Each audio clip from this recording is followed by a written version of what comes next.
What's up, everybody? You're very welcome along to another match day here on Anfield Agenda. And as you can see, the gentleman to my right on screen is, of course, Jack Gill. Jack, how are you? It's good to be back, mate. It's good to be back. I'm doing good. I'm looking forward to tonight. You know what I'm like. I like to see these Carabao Cup games. You know, for me, it's not about the tournament. It's about seeing the future of this football club. And there's certainly a couple of names in the squad tonight that a lot of people won't have heard of. Just like, you know, young Tyler Morton, who came on for the second half against Norwich and really impressed. And I'm expecting Harvey Blair to do similar things this evening. Yeah, so give us a little bit of info on Harvey Blair, because myself, when Connor sent me the team, I was thinking, I need Jack for this, because when I seen Blair, I was thinking, is this somebody who I've got to be honest, I've never heard of him before. Never. I know you know all about him because you were telling me beforehand. Yeah, I was shocked with his inclusion to be. We signed him when he was very young. I believe he was 12 at the time when we got him from United. He's a lad that was born in Huddersfield. He's 18 now. He signed a professional contract just after his 17th birthday, as we like to do. Obviously, as soon as they turn 17, get them on that professional contract. He missed the majority of last season with injury problems, but he started this season really, really well. He's not actually ever played a game for our under-23s. He's only played as high as under-18s level. He's played 5 games this season, scored 1 goal, but he's been really, really impressive this season. And under-18s boss Mark Bridge-Wilkinson has highlighted him as one of the men that he expects to be one of the stars of the under-18s this season. I said man there, but he's a boy really still. I'm looking forward to seeing him tonight because it'll be a big thing for this young lad. As I say, he's not played above under-18s level. And to get a call up from Jurgen Klopp, he must be impressed on the training pitch. So, yeah, really, really good news to see him included tonight. Obviously, in the absence of Cade Gordon, which is a bit slightly upsetting. You know, these are games that we wanted to see young Gordon in. He's really impressed in pre-season and of course against Norwich as well. Don't be shocked by Harvey Blair tonight. He is a very good young talent himself as well, and one that I think is a future, a player to watch for the future. Yeah, I'm glad you cleared that one up, mate, because Connor, all I got off Connor, and to be fair, Connor was on the spot like me, was we signed him under 12s, he used to play for United, and I'm thinking, all right, how old is he? Is he like 15 or something? But look, I'll run through the Liverpool starting 11 for the game, and then Jack will take you guys through the Preston one. So starting with the Reds, obviously Adrian is in goal because Stephen Kelleher has an illness, so no chance for him. But it does give Gianluigi Pitaluga an opportunity on the bench. Then it's Nico Williams at right back, Costa Simic is at left back, Matip and Gomez is the centre-back pair. Tyler Morton, who impressed massively in the second half against Norwich, comes in from the start with Curtis Jones and Alex Oxlade-Chamberlain. Then it's young Blair that Jack spoke about, Takumi Minamino and Divock Origi. Quick run through the bench for the Reds: Pitaluga, Kanade, Firmino, Jota, Dixon, Bonner, Phillips, Beck and Bradley. So on that one, Jack, fairly strong back 5 anyway from the gaffer. Yeah, definitely. We expected wholesale changes for this game. We expected 11 changes. For me, the back 4 was pretty straightforward. The midfield was going to be the interesting one with the number of injuries we've currently got facing in midfield. Front line, the only surprise inclusion there is Harvey Blair. For me, I'm delighted to see Tyler Morton there on the team sheet this evening as well, Craig. For me, I had it to confirm to me yesterday that he'd be starting today. He showed good signs that he's able to slot in and fit in well at this level against Norwich when he came on in the previous round, and I'm expecting to see good things again from him this evening. I really am. You were foremost amongst our thoughts, mate, on Sunday during that game against United. Everybody was wishing the 6-0 for you. Everybody in the chat. I mean, even though you weren't here for the game, we were still thinking about you. And when it was at 5 and Connor said to me you'd stuck a quid on, did you cash out in the end? I never thought of asking you. The thing was, before the game, I had this, I always have the feeling it's going to be 6. But this game, I was like, you know what, I'm just going to go for it. It was 200 to 1. And I was like, I'm going to stick a quid on it and just see what happens. Then a mate from work messaged me at half time saying it had gone down to 22 to 1. My cash out was good, but at half time I thought it was going to come off. I really did. I didn't cash out in the end. But yeah, I just wanted to leave it till full time because I just knew if I cashed out, it would probably end up being 6-0. But you know what? I was really angry at the end when I think it was Curtis Jones burst through and he had options to his left and he went on his own. I was thinking, just square it, because we were all going to get Jack to 6-0, and what a game it would have been to get it as well, mate. Yeah, absolutely. You know, the best thing about the weekend, though, I do want to touch on that slightly. Damn right. You know, I don't think we came out of second gear. I really don't. You know, I'm a bit frustrated at the fact that the media attention has mostly been on how shocking United were. But in fairness, we weren't as. I've seen us play, you know, several games this season where we've been better than we were at Old Trafford at the weekend. But you know, it just shows how good we are this season, Craig. And you know, there was a lot of negativity surrounding the transfer window, ourselves included. But you know, we both said, didn't we? It wouldn't be this season. It's going to be a problem, and it's certainly not. We look, you know, really, really good, and we have to embrace this Liverpool squad because it really, really is special. And you know, in my lifetime, I'm just 22 years old, but I look at this squad and don't think that I'll ever see better than this at Liverpool. You won't, Jack. I hate to break the bad news to you, mate, but this is it. Life has peaked. No, it's a really special squad, and even looking at this evening, you know, us Liverpool fans are really excited to see, you know, the youngsters, and we've got a relatively strong second string squad now, and we should progress past Preston. Hopefully, we get a tasty quarter-final tie, and then Sunderland. Well, you never know. Then if you progress past this quarter-final in this competition, that's when you know you start to care and you start to think it's silverware. Why not try and go on and win this? So yeah, if we get Sunderland, it'll be a good draw. But I think whoever we get, bring it on, because I think it's all about. I think your mic may have disconnected again. Getting a difficult tie in these competitions is the perfect way of getting experience for these lads. Yeah, I think you have the Preston team there when you're finished drinking that poison, that raspberry poisonous Pepsi. Obviously, no poison in Pepsi, I should make that clear, but other Diet Colas are available and are better, i.e. Diet Coke. Yeah, and you know, Preston coming into this game, I believe they've made 9 changes. I think I saw it was said on Sky earlier. They come into this game having beaten high-flying Coventry. Previously, they'd lost 2-0 to Blackpool before that, obviously Neil Critchley's Blackpool. And you know, their last game was a boring 0-0 draw with Derby County, who of course are sat bottom of the Championship. So you can see a real mixed bag of.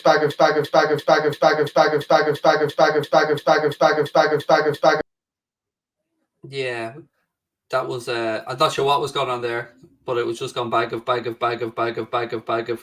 That mic's not playing ball with you today. I had an issue, by the way. I know you used the same mic as me, I think. Do you? Yes, I do, yeah. Yeah, I had an issue with my wire on my one. I had to get another mic eventually. Yeah, I think to be fair, I think it's the angle, because obviously I'm trying to get it off the camera. But yeah, mate, if you want to put it on camera, stick it in front of you. It's all good, honestly. I've had mine on camera a bit more recently. I'll do it like this for now, and then I'll sort it out for the next video. But yeah, for me, yeah, I'm really you know, happy to see that Sepp van den Berg's on the team sheet for Preston tonight. Hopefully it doesn't come back to bite us on the arse. But for Preston, they start with Rudd in goal, who of course has Premier League experience himself. John Rudd, formerly of Norwich, of course. Then van den Berg, Cunningham, Norwich, Rudd, McCann, Rafferty, another name that you lot might recognise. Hughes, Ledson, Maguire, Barkhuizen and Potts. And then on the bench for Preston, I doubt you've heard any of them. But Iverson, Bauer, Huntington, Story, Earl, Ben Whiteman, who I know, I've watched him a few times. He used to play for Doncaster Rovers, who many will know. You know, Liam, one of my mates from uni, is a big fan of Doncaster Rovers. He's a good player. Is Ben Whiteman, scored a few screamers in his career. Very, very good midfielder. Johnson, Scott Sinclair and Reece. So Preston making wholesale changes as well. It's clear that they're prioritising the Championship this season, and they need to, because they've not started the season too well. As I say, sat in 19th at the moment. I don't know if you heard me read out their previous results. Their last three, they've won one, drawn one, lost one. They lost to Neil Critchley's Blackpool, drew with Derby, and beat high-flying Coventry. So, yeah, a real mixed bag for Preston. What Preston can we expect this evening? I think that if my memory is right, and they get through 4-1 in the third round as well, if my memory is right, I'm sure I'd seen that. So, look, there is a link, obviously, between these two clubs that goes all the way back, but this is a game that it could be a bit of an iffy one, Jack. You know, away in the League Cup, the full crowd, full house. I think they're going to try and put it on us early doors. I think it's going to be physical, and our lads are going to have to be up for the battle, particularly the younger lads. Yeah, it's the Bill Shankly derby, isn't it? You know, I've been to Deepdale. Nice little stadium. I say little. It's a decent sized stadium to be fair. Obviously, they've got the Shankly end. It'll be an interesting game. Preston fans will be well up for it. It's been a while since we've played them, of course. But yeah, I'm really looking forward to this one. As I say, I don't think it's about, you know, you look at Liverpool versus Preston, it's one that I'm sure not many will tune in for, but it's a really good opportunity to see these youngsters and the players that, you know, aren't currently in favour and not currently getting into, you know, our starting squad because we are so strong at the moment. It's a good opportunity for them to, you know, put pressure on themselves. And we saw a few good performances in the last round. Takumi Minamino, who's hardly played any football since that Norwich game, he was outstanding in that last round. You know, as I said, Tyler Morton off the bench as well, the youngster. Obviously, we saw Konate for one of the first times. So yeah, there's a lot to look forward to tonight. Unfortunately, Akash, Connor has CultureNet, which is like dial-up internet. So the odds of getting Connor on a watch-along, unless he's here with me, are pretty slim. Look, Jack, I just want to talk a little bit more about the 5-0, because did I mention that we beat United 5-0 at Old Trafford, mate? It's the one time I think the travelling cop probably quite happy to be kept back after an away game. Yeah, absolutely buzzing. You know, I think, am I coming through okay? Yeah, all good. Yeah, I think, you know, for me, we won't do many other things better than that in our history that doesn't involve winning a trophy. You know, I think I'm really, it was just such a good day. And, you know, it was comical in the fact that, you know, I think some Liverpool fans would have actually felt a tiny bit sorry for Manchester United because they were abysmal. They were all over the shop. You know, it reminded me of some of the performances that we put in our Hodgson era. It was abysmal. It looks like the players have stopped playing for Ole Gunnar Solskjaer. But as I say, just take nothing off how good we are this season, because we didn't even come out of second gear. And we absolutely blew away a Manchester United side who, you know, they're in trouble, Craig. And I think them deciding not to sack Ole Gunnar Solskjaer yet has shown that, you know, they're basically given up on even trying to salvage anything out of this season. Oh, it's such a perfect day. I'm glad I spent it with you. That's all that's been going through my head, Jack, ever since we gave them a hiding. Yeah, you know, that I'm surprised they didn't get the green and gold scarves back out, you know, and try and invade the pitch again during the game. But there's so many beautiful things from that game. You know, my favourite thing is that sky image of, you know, outside Old Trafford, 64 minutes in, when you see the flurry of United fans leaving the ground at 5-0. It was magnificent. It really was. What a game. And Craig, you know, in terms of tonight's score predictions, we're going to do one better tonight. It's going to be 6-0. And yeah, we're going to put ourselves in that pot for the quarterfinals of this competition. Someone sent me a really good image, and I'm sure you've probably seen it on social media, anyone at home. It was, so first they tried to break into Old Trafford, now they're breaking out of Old Trafford, and it was just spot on. It was perfect. Yeah. I mean, mate, 5-0, and we stopped playing for 25 minutes. We basically just said no more injuries and moved the ball around for the last 25. Yeah, I enjoyed that Jurgen Klopp quote as well, where, you know, he sort of said that we took our foot off the gas. You know, in the closing stages of the game when it got to 5-0, obviously we all saw that Andy Robertson quote on the pitch where he said, "Don't stop there, keep it going." But you know, for Jurgen Klopp, it was all about preserving energy for games to come. So yeah, I think that sums up. It was job done early doors, and you know, as I say, we didn't even get out of second gear.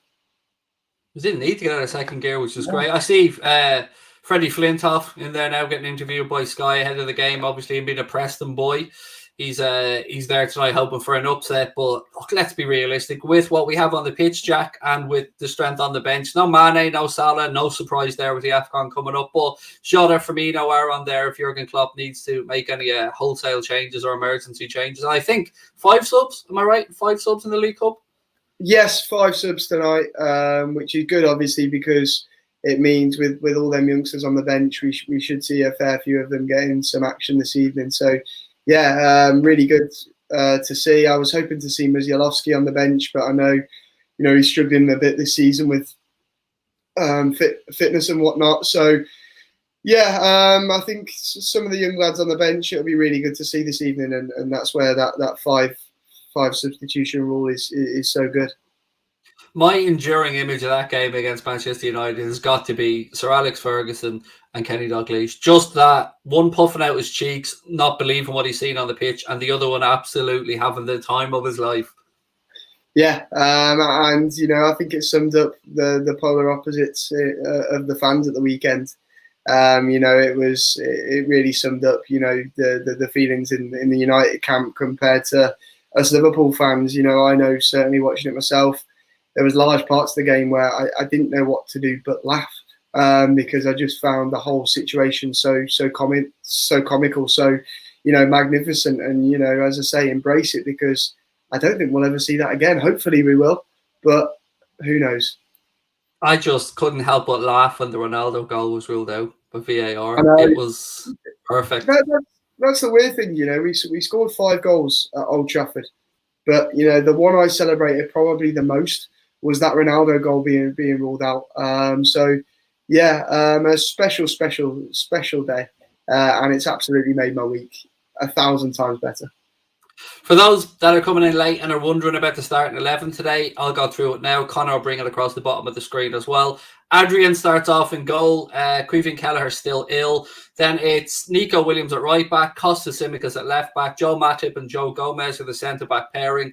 Tyler Morton takes his place in midfield alongside Curtis Jones and Alex Oxlade-Chamberlain. Then it's young Harvey Blair, Takumi Minamino and Divock Origi that make up the starting 11 today. And again, for people wondering who Harvey Blair is, don't worry, you're not on your own. This is his first appearance of any note, Jack. Didn't even play for the 23s yet. Yeah, as I say, it really shocked me. I was expecting him to be included in the squad tonight, but in terms of starting, not at all, because as I say, he's not even played for the under-23s.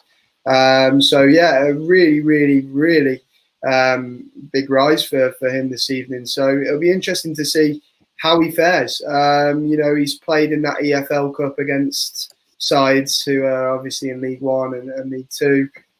So he knows what it's like to play kind of at this level, but he's against the Championship side tonight, and it'll be interesting to see how he fares against them. Somebody in the chat saying, is Dixon Bonner injured? No, he is on the bench. Dixon Bonner's on the bench. Pilaluga, Canade, Firmino, Jota, Dixon Bonner, Phillips, Beck and Bradley are all on the bench today for the Reds. So he will hopefully get an opportunity to show, because he is a name I know that I've heard Jack speaking about quite a bit as well, Dixon Bonner. Yeah, big fan of Elijah Dixon Bonner. Really good player. He too has, been struggling with injuries over the course of, his very small career so far. But he's one that is going to be a decent player. I don't know if he is to make.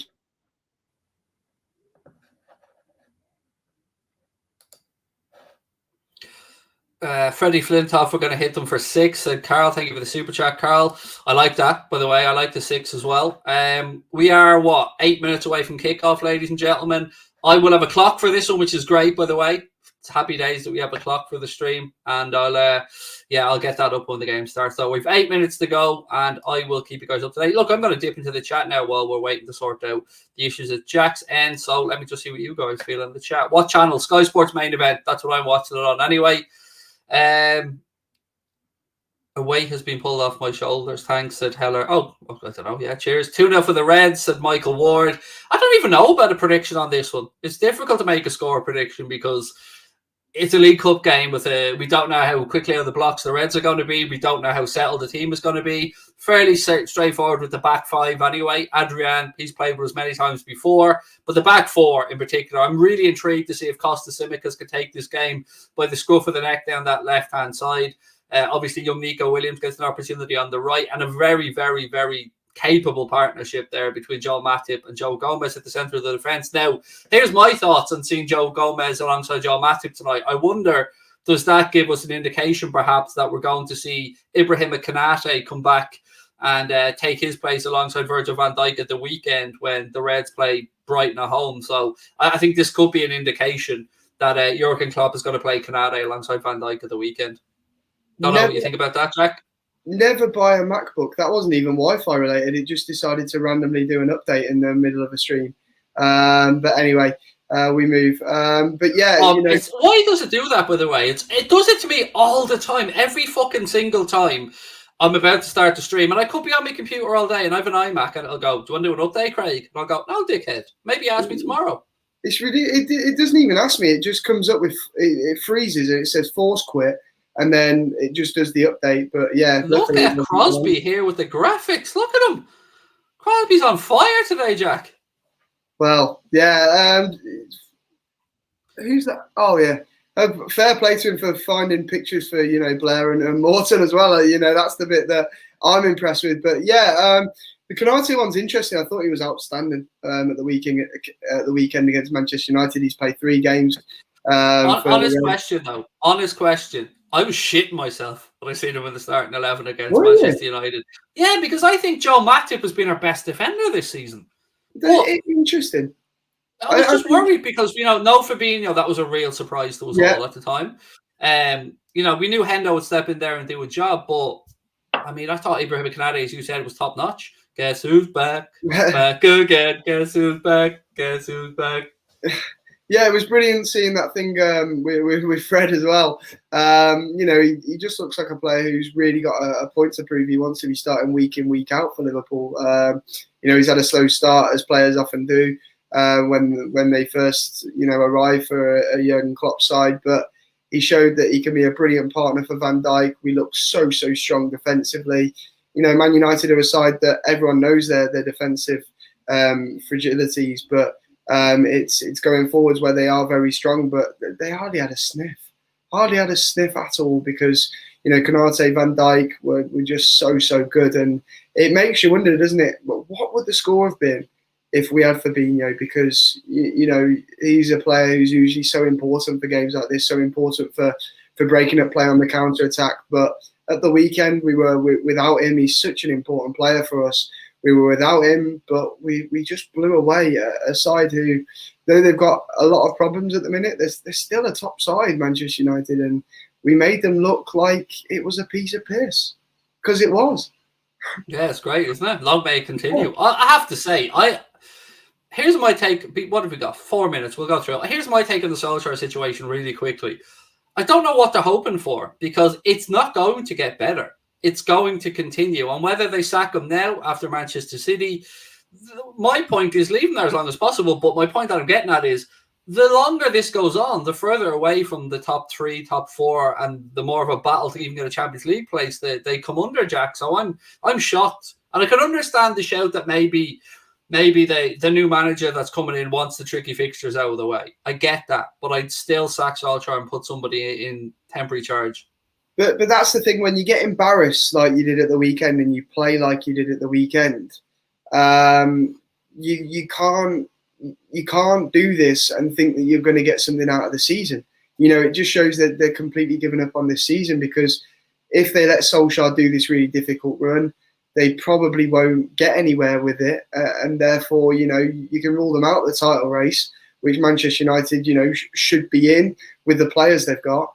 It's just funny watching all these United fans now turn on Solskjaer, which, we've been telling them all since he went there. He's not good enough to compete with other managers in the Premier League, the likes of Klopp, Guardiola, Thomas Tuchel, and it's one of them where I think they've done it way too late. Signing Ronaldo was a big mistake. Their best football under Ole Gunnar Solskjaer has been on the counter-attack. He's a player that can't play on the counter-attack at all. He makes them worse in that front. And they're just a mess at the moment, and they need a new look. They need a new manager. But for me, I'm just sitting back and I'm laughing at it, because give him all the time in the world, because they will win nothing with him as their manager. They will win absolutely nothing. And for me, I hope they beat I hope they beat Spurs next weekend. I hope they beat Atalanta, and then I hope it all goes to shit again. And he's just constantly, hanging by a thread with this job. Amen. Amen. You'll do nothing. That's what I keep hearing. Carl, the draw isn't actually after the game tonight, Carl. The draw is in Soccer AM on Saturday morning for some strange reason for the quarterfinals, which it baffles me. I can only assume that with the rise of fan channels and fan contents, that they need to try and get some viewers onto the mainstream television. That's the way I like to think of it anyway. So the teams are out on the pitch at Deepdale, Jack, and as you said, nice little stadium, absolutely jam-packed. And the good news, folks, is we will have a clock for this. Usually when we're on StreamYard, we don't have a clock, but Connor, being the technical genius that he is, has managed to get us a clock ready for the game as well. Let me just check it's working. Yeah, look at that, Jack. You love to see it. Yeah. How is Rudd still playing, by the way? Does he not still have nightmares of Luis Suarez from back in the day? You're thinking of John Ruddy. Oh, I am thinking of John Ruddy. You're right. I knew that. I knew it was. Yes, you're right, mate. It was. There's John Ruddy and there's Declan Rudd, and at one point they were both playing for Norwich, which was very confusing. But yeah, he was the understudy to Ruddy when he had to sit on the bench and get the best row of Suarez embarrassing Ruddy every time he played them. Yeah, I'm looking at the images here on Sky. Joe Gomez's image looks really funny. It's like tilted head to the right, just kind of, hey, I'm here. Same with Curtis Jones, actually. Minamino looks menacing in that image, doesn't he? I don't know if you're seeing it on your screen now, but yeah, he looks menacing. He looks like a proper Scouse Samurai, doesn't he? He really does. Yeah, we'll probably see another 2 goals from him tonight, and then ne'er a sniff for the next month or two. It's there he is. There's Sepp van den Berg, obviously on loan at Preston. The Reds gave him permission to play because I think they had to give him that permission. And as Pep Linder said, no point in him being there if he's not going to play football. No, absolutely. And it gives Klopp and Linders and everyone else a good opportunity to see him play as well. So for me, the right decision. The only way it would be the wrong decision is if he pops up with a goal or it has an outstanding performance. But Sepp van den Berg is an interesting one, Craig. When he first came to the club, I watched him a lot. That was when I was going down to Kirby a lot to watch the under-23s and the under-18s play. And, I was embarrassed sometimes watching Sepp van den Berg. He was abysmal. I couldn't understand why we got him. I was much more fond of Billy Cometio. But in the last season before his move to Preston, you started to see better things from Sepp van den Berg. He started to settle to English football a bit more. There was better things from him. I still think he's a long way away from being anywhere near our first team, to be honest with you. But this season, it's been interesting how he's played for Preston. He's not just played as a centre-back. He's been on the right-hand side as a full-back and even a wing-back at times. So that's interesting. Will that be how he develops as his career goes on? But yeah, it's interesting to see him tonight. I think he's on the right of a back three. It'll be intriguing to watch Sepp van den Berg and see how he fares. We're underway. The Reds do the decent thing, of course, and go out left-hand side again. No Sadio Mane out there, but the same result as normal. We get a throw in. It'd be nice to see a quick start here and see how the boys get on. I always expect these games, Jack, for the first 15, 20 minutes to be a little bit disjointed as the lads kind of get up to speed with each other. And, the back four will have played a little bit together, I suppose, but, well, not that much with Nico Williams, but more experience together, certainly with Costas and the centre-backs. But as I say that, Minamino starts brightly. What are your prediction, by the way, Jack? Your real prediction, not your 6-0 prediction. Although that could be a genuine prediction. No, that's my real prediction. It always is my real prediction, Craig. There you go. Did you a pound every week, isn't it? A pound every week on 6-0. Worth it. Oh, that was a good little swivel by Minamino there. Just couldn't keep hold of the ball. But Craig, it's a big night in my opinion, for Oxlade-Chamberlain. And this is one that I feel like we're saying quite frequently. Particularly recently, there's rumours that he'll be leaving Liverpool at the end of the season. He's had some real below par performances this year. I thought it was actually really good coming off the bench against Atletico Madrid last week. There was obviously rumours that he was going to start at the weekend, but he didn't in the end. But yeah, I think these kind of nights are big for Oxlade-Chamberlain, because he should be a player that is playing way above the rest of them talent-wise. Yeah, absolutely spot on. I agree. In these type of games, you would expect Alex Oxlade-Chamberlain to be the standout. And like you, I was quite impressed with his little cameo at Atletico Madrid, to be fair. I thought he showed lots of energy and a good attacking threat when he came on. So, again, another chance for him tonight, because I think he keeps falling a little bit down that pecking order now, particularly with, when Elliott gets back again, that'll be another one in his way. But it's weird, because there is a lot of fondness for Alex Oxlade-Chamberlain, because there's a lot to like about the guy, but it's just consistency, I suppose, Jack. Yeah, absolutely. That's his biggest problem. We saw in pre-season, the final game of pre-season, he was outstanding. It looked like peak Oxlade-Chamberlain. But then, in the first game of the season, where he was rewarded with a start, he was shocking and came off after an hour. And that's what it's like with him. And it has been for a while now, constantly stop-start. But he's got this opportunity with the amount of injuries we've got in midfield at the moment. And, he's starting tonight. This is where he should relish that opportunity, grab it with both hands, and produce a, man of the match performance and get himself a start at the weekend and try and raise himself up that pecking order. And that's the one thing that Klopp will be telling him in his ear, I'm sure. Make sure you're consistent in your performances. Make sure when you get the opportunities, you're showing me that you can perform on a consistent basis. And then, he'll get rewarded with more starts. It's been a bright start here, actually, for Takumi Minamino. Nice couple of interceptions so far, winning the ball back high up the pitch. Not really seeing too much yet of Blair on the right-hand side, but as we keep saying, these are the games. If you realistically want to challenge for Jurgen Klopp's first team in these type of games, you want to see Curtis Jones, Divock Origi, Takumi Minamino, Alex Oxlade-Chamberlain really standing out and showing why they are in and around Liverpool's first team. And again, great chance for Nico Williams at right back, Jack. Yeah, absolutely. Nico Williams was a player who it was highly anticipated he was going to leave in the summer, whether it be a loan or a permanent. We have Connor Bradley coming through as well, of course, so seemed like a good opportunity to cash in. He missed the Norwich game through injury. I thought, he's had a couple of sub appearances recently where he's looked bright. He came on against Atletico and nearly scored, actually. But yeah, for me, I think he's a top player. He'd start for a lot of teams in the Premier League. I really do, particularly in the bottom half of the Premier League. And these games are where he's going to have to, impress himself and make sure that, it's difficult for him because he's competing with the best right back in world football. But I think eventually he will move on, and it's in terms of, he's playing for a nice little move, really. Nice ball in there, actually, from Nico. Preston managed to defend it, but we're starting to ramp up the pressure now, folks, a little bit. Again, fullbacks getting high up the pitch. You always know what to expect from Costa Simicas, but Minamino, as I said, here he is again, edge of the box. And I think I'll go as far as to say I think we should win this game quite easily. I'm being honest. The way we started, we haven't really seen a sniff yet from Preston. It's been all the Reds. Here we go. Here's young Blair, right-hand side.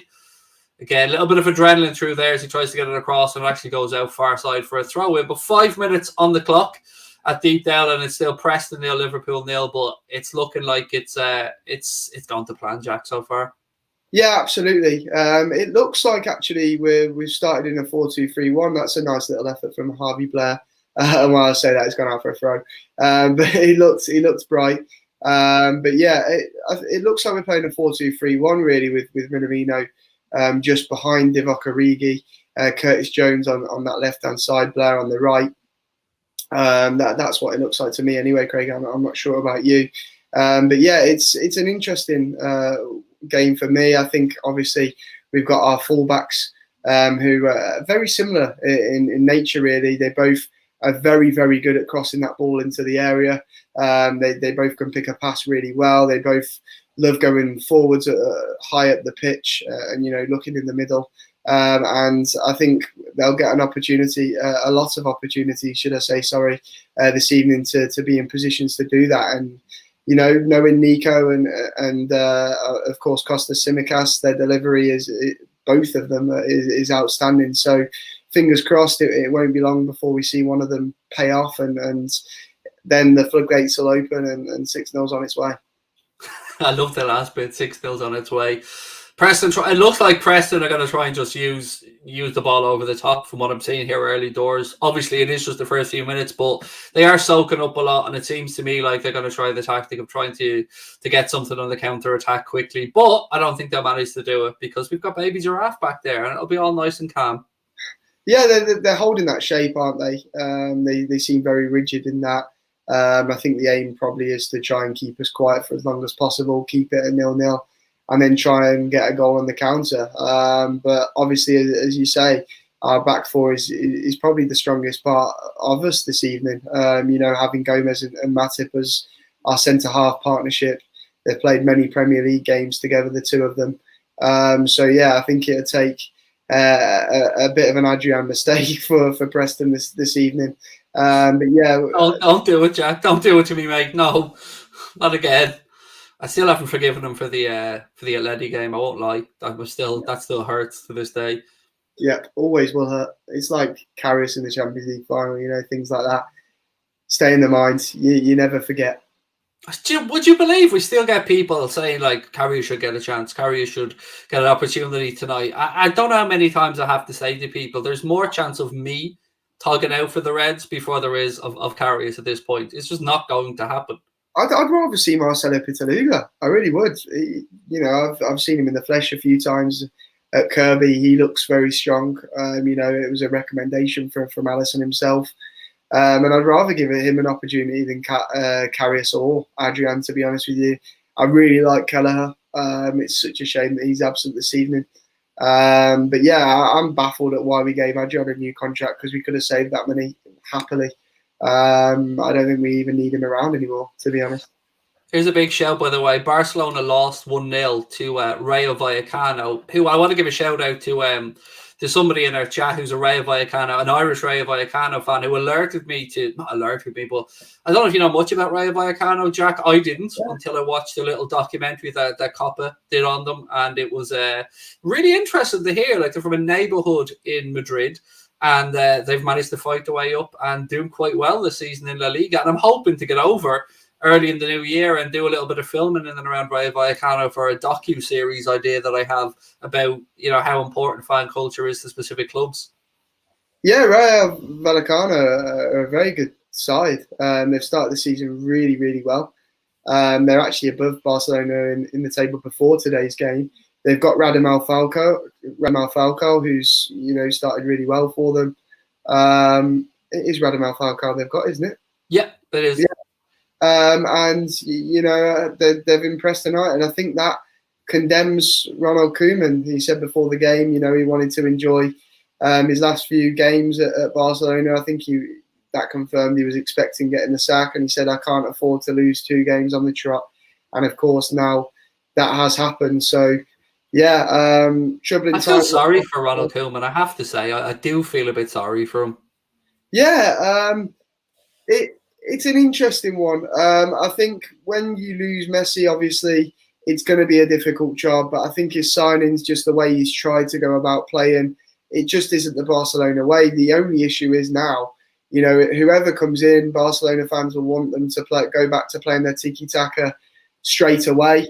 But with the players that Koeman's brought in, it's not really possible to do that anymore. So, it requires a big next couple of transfer windows. But then again, they don't have the money to do that.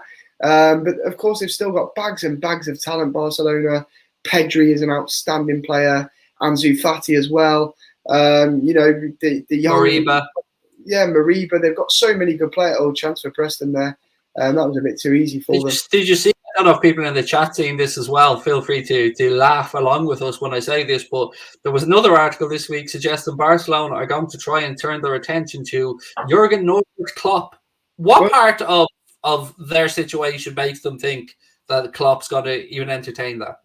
I don't know why any top manager would, to be honest. It's a huge job, an absolutely huge job. You've got the pressure from all the supporters there, the state of the finances, the fact that, Koeman set them up in a way where it works for the style of play he wanted to play, but not the Barcelona way. It just stinks to me of Xavi going there now. It really does. You know, and he's got a really, really big project to do, and he'll be given more time than any other manager that's out there, I'm sure. But I don't know why they think they'd get any top manager at the minute. I really don't, because, and that's no disrespect to Xavi, of course. I know he's done good things in Qatar, but it's Qatar. But yeah, for me, yeah, I don't know why they think they get any top manager at the minute, because they're a mess. They really are. They are. Again, the Reds moving the ball around nicely here. I'm very intrigued to see how young Tyler Morton gets on here, because he was very impressive, Jack, in the second 45 against Norwich. Really controlled, I thought, the entire midfield when he came on in the game, and he started off quite brightly here. Yeah, really, really impressive, Tyler Morton. He likes to dictate the play. He drops, you know, deep to pick up the ball. He's very, very good passer of the ball. He's got so many good qualities. For me, looking at him coming on against Norwich, I was worried about, you know, you always worry with youngsters whether they adjust straight away to the game, whether they need time. But he was a player where he slotted in straight away, and he looked like a player that was already ready for first team football. Leighton Clarkson is a player who I'm really, really fond of. Obviously, he's out on loan at Blackburn this season. And Tyler Morton, you know, looks like a player who can be very, very good as well. So it shows him, you know, that deep lying midfielder role. We're sorted, really. We really are. And I expect, you know, Tyler Morton potentially to get a loan move next year, because it's easy to see that he can play at this level week in, week out, because he ran the show in that second half against Norwich, against Premier League players. And he's so young. Don't forget, ladies and gents, I hope you're enjoying the watch along with myself and Jack. If you are, please do hit that subscribe button. Drop a like on the video as well. I believe Leicester are 1-0 up in their game in the League Cup tonight, Jack. Yeah, 1-0 up against Brighton. Harvey Barnes scored. He's not had the greatest start to the season, Harvey Barnes, has he? He was very, very strong last season. Ended the season with an injury, of course. He's not had the best start to the season. Leicester haven't had the best start to the season, but they've picked it up in recent weeks. Beat Manchester United, of course. Won again at the weekend against Brentford. What a goal from Tielemans as well. Yeah, an absolute stunning goal. Maddison back on the score sheet as well. Interestingly, last week I got told that Maddison might be joining Aston Villa soon, so keep your eye on that. He really has stagnated, hasn't he? Remember the conversation used to be him or Grealish. Grealish has really pushed on. Yeah, I think it's been a mixture of things with Maddison. Obviously, there's been a lot of rumours that he's fallen out with Rodgers a couple of times. I think his attitude. I've met him once, James Maddison, actually, and he strikes me as a bit of an arrogant person. I think Grealish, you know, Grealish has arrogance, but he has the desire to be the best. Whereas, you know, the player that I'd compare Maddison to is a Dele Alli, where, you know, he knows he's got bags of talent, and it's about getting him to make sure that he uses it, because, you know, if he's not happy, he won't play at the best of his game. Where, you know, for me, Grealish in the last couple of years has shown that he wants to make it. He wants to be the best, and he will work as hard as possible to be the best. And we've seen how he started at City. A lot of people wrote him off. Sorry, I thought there was a ball in behind there for Preston, but it went straight through to Adrian. Again, we're certain. 1-0. Yeah, it does say 1-0. I don't know why it says 1-0, Connor. Why does the score say 1-0? Yeah, see, Connor's fired. We're sacking him. There you go. Does he know something we don't? You know what I mean? If this ends up going 1-0 to Preston, Jack, I'm asking questions. Yeah, I wouldn't be happy. There'll be a lot of people coming in now in the chat seeing that go, what? 1-0? What are you on about? Yeah, that's Connor. That is definitely a blame Crosby. Right, what I'm going to try and do is I'm going to try and keep you up to date more with what's going on in the game, because I know that people, it's very straightforward in the UK to watch it, but the League Cup outside the UK can be a little bit tricky. So I'm going to try and be more forthcoming with what's going on in the game. The Reds are just knocking it around at the back, and that hasn't really been, there's a nice ball between the lines to Taki. He has a run at them, goes out left to Costa Simicas. Ball, again though, there's nobody there. Ball to the back post, but there's nobody there, and it's cleared away. I wanted to just talk to you a second, Jack, if I could, about, hang on, here's a counter-attack for Preston. They move it into the right channel. You think we've enough bodies back here to deal with this, so let me just hang on to this. Attack's over before I go to Jack. It's blocked. It will be a cross and a throw in right-hand side. I want to get your take, Jack, on what seems to be the transfer fee being leaked by Bild for Chuchu Bellingham of 120 million euro. If that's the case, mate, I don't see any way that FFC pony up that kind of dough. I don't see it, no.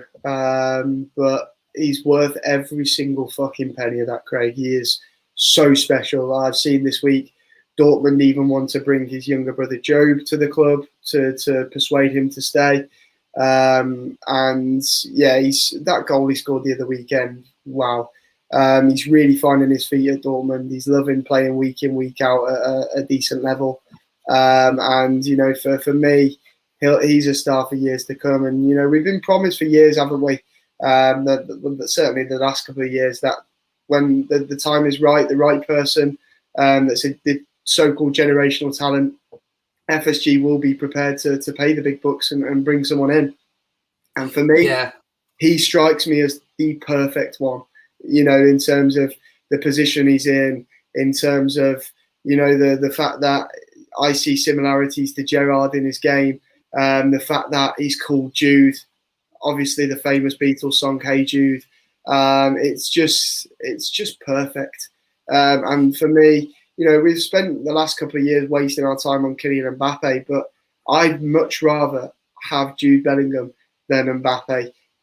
Dan Haaland. I tell you what I've done. I've got the Mbappe train. I've filled it full of diesel and I've set it on fire. It's gone. I tell you what, man. I'm so glad we didn't sign Mbappe, and I can't believe I'm saying this because I don't like a lot of what I'm seeing from him at the minute. A lot of the petulance, nicking the ball off Messi for the second penalty in that Champions League game, which would have had Messi breaking the Champions League hat-trick record, and he didn't even let him take the penalty after such a beautiful Panenka as well. And not only that, he went and blared it over the bar. Yeah, well, obviously in the post-match, Messi said that he let Mbappe take it. He told Mbappe to take it, but not sure how true that is. I think when you're a player like Messi, you want hat-tricks. He's not had a hat-trick yet for PSG. He'd have wanted to take that penalty, I'm sure. But yeah, it's an interesting one with Kylian Mbappe. He's obviously a top quality player. I just can't believe you know there was people out there who were willing to cash in on Salah and bring Kylian in, because for me, you know, we're seeing this season. We've seen for the last few seasons, season by season, nobody can replace Mohamed Salah. It'll be a sad day when he goes. We need to put a piece of paper down. We need to let him sit at a table, give him the fanciest pen there is, and just let him write whatever numbers he wants on there, and give him everything he wants, because he's right now on current form. There is no one better in the world than Mohamed Salah. There really, really isn't. He really is at the top of his game. We're watching peak Salah, and it's reminding me of, you know, 13, 14 Suarez. But you've got to remember with Salah, he's doing this season by season. He may have stepped it up at another gear this season, but it's not. Connor, one sec, Jack. Connor, can you open up YouTube Studio, mate, and start blocking these dickheads, because I can't do it from here. Just keep saying error. So if you're there, Connor, can you just go into YouTube Studio and start blocking all these pricks, please? Thank you. Sorry, Jack. There's just a lot of people coming in spamming because they're sad cunts, to be fair. I don't know what else to say. I have no sponsor, so I can use as much bad language as I want tonight, which is great. I do like this. Here's a corner for the Reds anyway. Alex Oxlade-Chamberlain to take it. Thank you, Connor. Here we go. Ball in. Oh, it drops through. Sepp Vandenberg, calm as you like. Calm as you like there from Sepp, and he clears it away. No sponsor. Go on. I can't remember what I was going to say, to be honest. You've got to be sad to come on YouTube and just comment a fake score. I don't understand it. It's a weird world we live in. It really is. Yeah, look, I think it's fair to say, look, we could slaughter them, Jack, but why give them the time? You know, we'll let Connor just block them all there. I'm trying to grow, Jack. You know, as a person, I'm not biting on all this anymore. See, I like the use of stuff there. Love you, Craig. I'm all over that, mate. I'm all over that. You know, this is no way to treat a lord, by the way, should I say, Jack? This is no goddamn way to treat a lord. I do like the fine nation of Sealand, or the fine principality of Sealand. You know, anybody who wants to check out that site, do sealand.org, I believe it is, or sealandgov.org. But 20 minutes on the clock here at Deepdale. I say here like me and Jack are sitting in a luxury box up in the stand, but 20 minutes gone, it's still Preston North End 0, Liverpool 0 in the Shanks derby.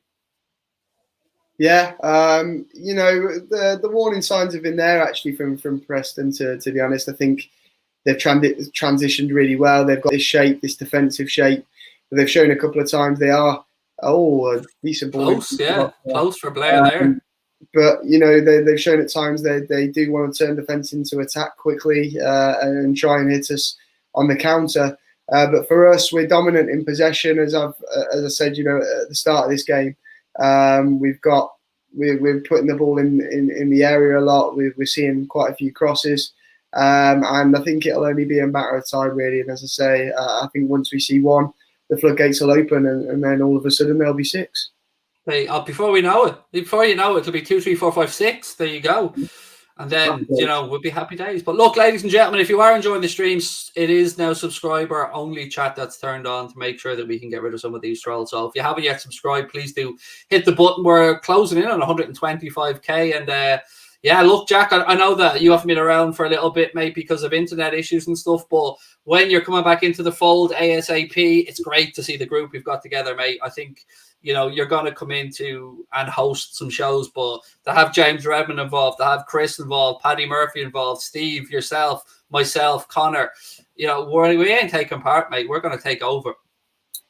Yeah, it's a good little team that you built up. You know, it used to be me, you, and Connor, and I go for 5 bloody minutes, Craig, and there's a whole team of us. I'll give credit to Goldbridge. He gave me one piece of advice. Well, he's given me lots of advice, to be fair, but he gave me a piece of advice that stuck in my head. Invest in people. You know, invest in people. And I thought, right, let's go around and see who's the best and brightest that's available. And yeah, we managed to get them all on board. But nobody else has hosted a stream, Jack, because you're the only one that's going to be doing that. Well, that's good to hear. Keep it that way. No, I'm only joking. Yeah, it's a good little team, to be fair. You know, I obviously know James from Redmen when I was there, and he was there as well. Then obviously Paddy, the TikTok king. Oh, what's happened with Ox? Oh, he's back up. He's all right. Oh, okay. But yeah, it's a good little team, and it'll make, you know, our job easier. And I'm sure, you know, people that get bored of our faces much prefer to see more faces on the channel as well. So it's good news, and hopefully that means the subscriber count will go up and up and up and up. Absolutely. And Chris, I didn't know this till we actually got him on board, but Chris Stonage, another referee.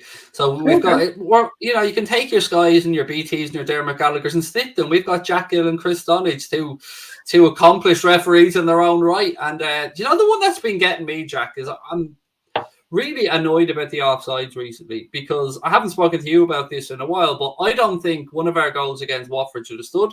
And I question about Griezmann's first goal for Atletico Madrid, about the fact that the only way Matip could have cleared that is by booting the player on the line, basically. Yeah, the Atletico Madrid one was totally wrong. You know, for me, you've hit the nail on the head there. I noticed it as soon as it happened. It wasn't where Griezmann was stood. He was undoubted. Sorry, not Griezmann. I can't remember. Joe Felix. I think it was Joe Felix, if my memory's right, that was on the line. Whoever it was. Oh, Jack, we're in trouble. We're in trouble. Oh, Adrian makes the save. That should have been 1-0 Preston. Sorry, Jack, to cut across you, but Preston got us on the counter. One ball in behind there, straight through the centre. Look at how easy this was. And we were opened up. Preston get in behind, but Adrian made the save, just about clawed it behind for a corner. So there's a warning sign, Jack. Yeah, that's the Preston game plan. You know, we tried that high line. We tried to move forwards. This defence don't play together very often, and it wasn't a very organised backline there at all, and it was far too easy for Preston. But, you know, that's saved by Adrian, Craig. He doesn't make anything look simple, does he? He has to make hard work of absolutely fucking everything. What a knobhead. But yeah. Yeah, what was he doing? He actually really calls that into his own goal. He should catch that. Allison catches that. Kelleher catches that. Holden catches that. I catch that. But no, it's, warning sign there. And as I say, this Preston game plan looks effective. There's been warning signs in this opening 26 minutes. And there, you know, I think it was organisation at the back that let us down. Yeah, we haven't really been able to. We've dominated the ball in midfield and towards the final third, but we haven't really created anything ourselves. As 26 minutes on the clock so far, we've yet to really see Origi get involved in the game too much. We've seen flashes from Minamino. Good run as well from young Harvey Blair, who was close to getting on the end of something, but I've really tested the Preston keeper yet, Jack.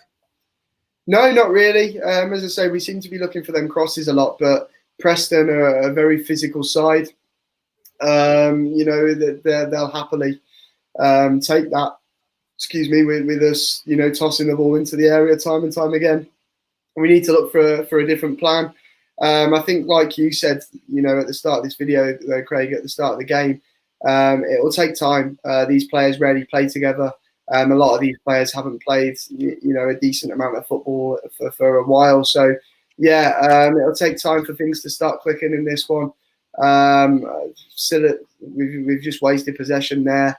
And yeah, the one word I'd use to describe this opening 25 minutes would be rusty. And I think that's what you can expect from this very changed Liverpool side. Just seeing the replay there of that chance for Preston again. I don't know what he tries to. He looks like he tries to chip it over Adrian, but he's got yards either side of him. A little side foot there past Adrian. It would have been 1-0 Preston. There they are again. Look at this. Simple ball across. Oh, well played. Well saved. Absolutely unbelievable save from Adrian. Fair play. You just got to say fair play. And how on earth, with the follow-up there of Preston not scoring and go 1-0 up. But Adrian San Miguel take a bow. Look, it was Joe Gomez who was brushed off the ball. And then again, it's that one pass in behind. They play it across. Point blank. What a save from Adrian. What a save. Looking for a penalty there for Nico Williams on the line. Let's have a look at the replay. There's the save from Adrian. It's the second one I wanted to see. I was just about to say that goal line clearance from Nico. Hit him on the head, yeah. Hit him on the head. He didn't really know much about it. It's just smacked him straight in the middle of the face. That's the weird thing about Adrian, though. You know, in terms of shot stopping, he can come up with a save like that, and then he does ones like he did before. He's such a weirdo. I don't understand it. But yeah, credit to Nico there. You know, you see his arms go up. You know, a lot of players there would have blocked it with their hands on the line, but no, he obviously doesn't go with his hands in the end. It smacks him straight in the face. And yeah, we survive. Gomez, not good, by the way. He's dispossessed there far too easily. Lack of concentration, rustiness, as I say. And, you know, Preston in this opening half an hour have caused them more problems of the two. What a save, though. I mean, I've got to really reiterate, folks, that was a point-blank save. And again, that's why keepers train, get up and down off the ground quickly, get across your line quickly. He didn't have any time to think. Maybe that benefited him, Jack. Maybe it was that lack of time to think, but it was a tremendous save. And as you said, great positioning on the line then from Nico Williams. Yeah, really, really good. And as I say, a lot of players would have handled that. So credit to him for making sure his hands didn't make contact with the ball. Yeah, I don't know if I would have put my face there, mate. I probably would have punched that. Yeah. I've got to be honest. Yeah, so yeah, fair play to him. But another warning sign, and all I have to say is fair play to Adrian, but he does come up with them saves every now and again, doesn't he? Which, you know, makes it even more frustrating when he makes an absolute tit of himself like he did, well, nearly did before when he flapped at it. Yeah, I mean, the last thing we want to really be doing here is giving Preston any encouragement. But, you know, that was a bit slack by Gomez in possession. But again, Preston capitalised on it with a lovely little one-touch pass in behind, which, you know, Gomez out of position, caught us. But thankfully, Adrian was there. Who thought I'd be saying that? Thankfully, Adrian was there. Yeah, I've not been too happy with Gomez in this opening half an hour, Craig. As I say, he's not played too much football this season. Do you think he's looking for a way out? No, I don't think he's looking for a way out. I think, you know, I think it's just rustiness. You know, he spent a large part last season out injured. He's gone down the pecking order. He's probably our fourth choice centre-back at the minute. And you can just tell that he's not played in a while. That's what it looks like tonight. He's looking, you know, Gomez has always been calm and composed. But tonight... What, Chamber? Oh, sorry. Alex Oxlade-Chamberlain was turning into prime Messi there for a second, a little dribble through, but his strike was blocked. Sorry, Jack, didn't mean to cut you off, but I was loving that from Chamberlain. Yeah, it's all right. I obviously, these that will know, I'm slightly behind you, but you know, I'll describe it. He slaloms the first challenge, then he skips past Sepp van den Berg, centre-back partner. Tries to get the shot on the way, but it was blocked. And yeah, we like to see that from Ox. We need to see it more from him. We know he's capable of stuff like that. Really good. Maisie runs through. Pearson, the defence, but that time he just missed out. But that's better from Liverpool. We need more of this. The lads need to wake up, to be honest, and try and make more of our opportunities with the ball, because we're getting a lot of the ball, but we're not doing much with it. Preston are looking to exploit the space left by our fullbacks, though. We're seeing just there again, you'll see this now in a second. Costas Imicus was upfield and they play one in behind again. And it's a straight foot race between Joe Gomez and the Preston player, and it goes out for a Liverpool throw. But they are doing it very quickly, Jack. One ball straight down the line anytime our fullbacks are out of position. Yeah, it's like I said, both fullbacks are very similar. They both like to get high up the pitch. They both like a cross. They're both very good at crossing and doing that going forwards. But, it does leave us short at the back. Obviously, we've got young Tyler Morton playing in the six today as well. Preston, like any team, I'd imagine, would try and play this way with our two fullbacks this evening. And it's been clear by the start that Gomez is struggling to adjust to that. So, yeah, it's interesting and nervy for us in this opening half an hour, because it's working for Preston. It really is.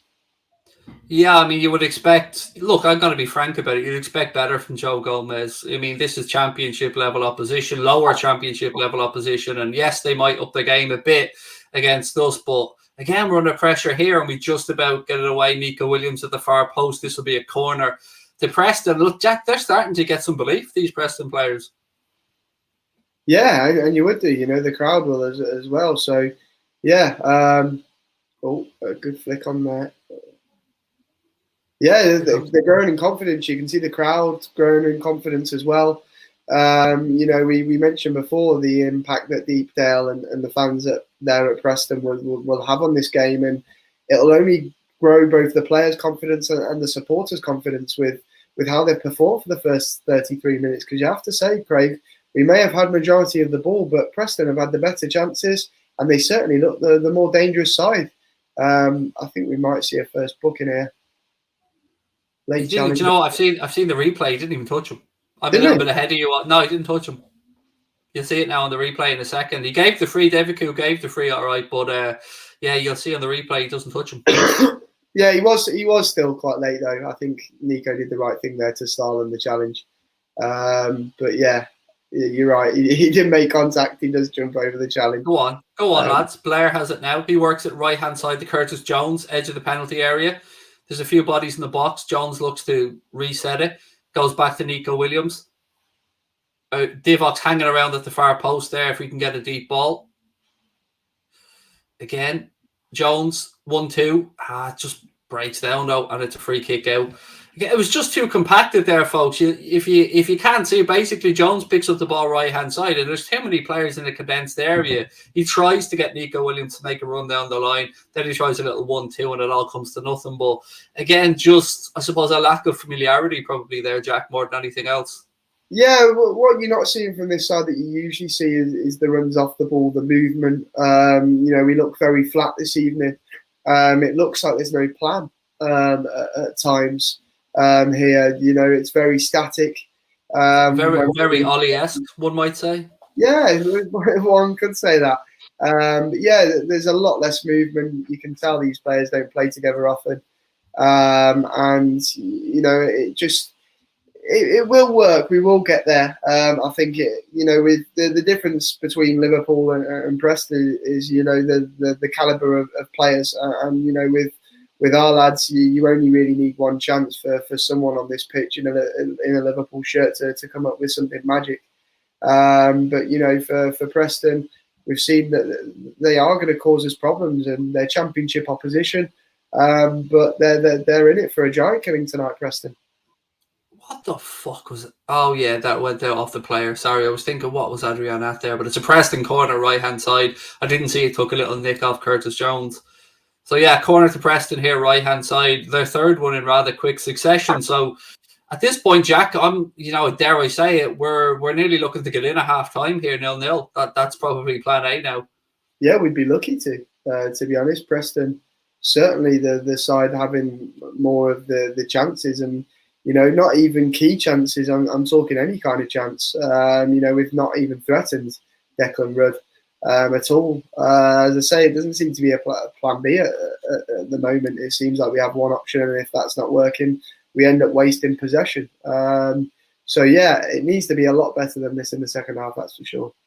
I absolutely agree with what Neil is saying here. Well, obviously, I love my stream as well, but what I mean is the point about we've no divine right to win this. The first and foremost, you've got to match your opposition, the intensity, match them for spirit, and hope that over the course of 90 minutes that our I suppose cream rises to the top. And we started off okay, but as Jack has said, Preston have certainly come back into this game, and if you were to be pressed now on who might open the score, and I would certainly lean towards the home side.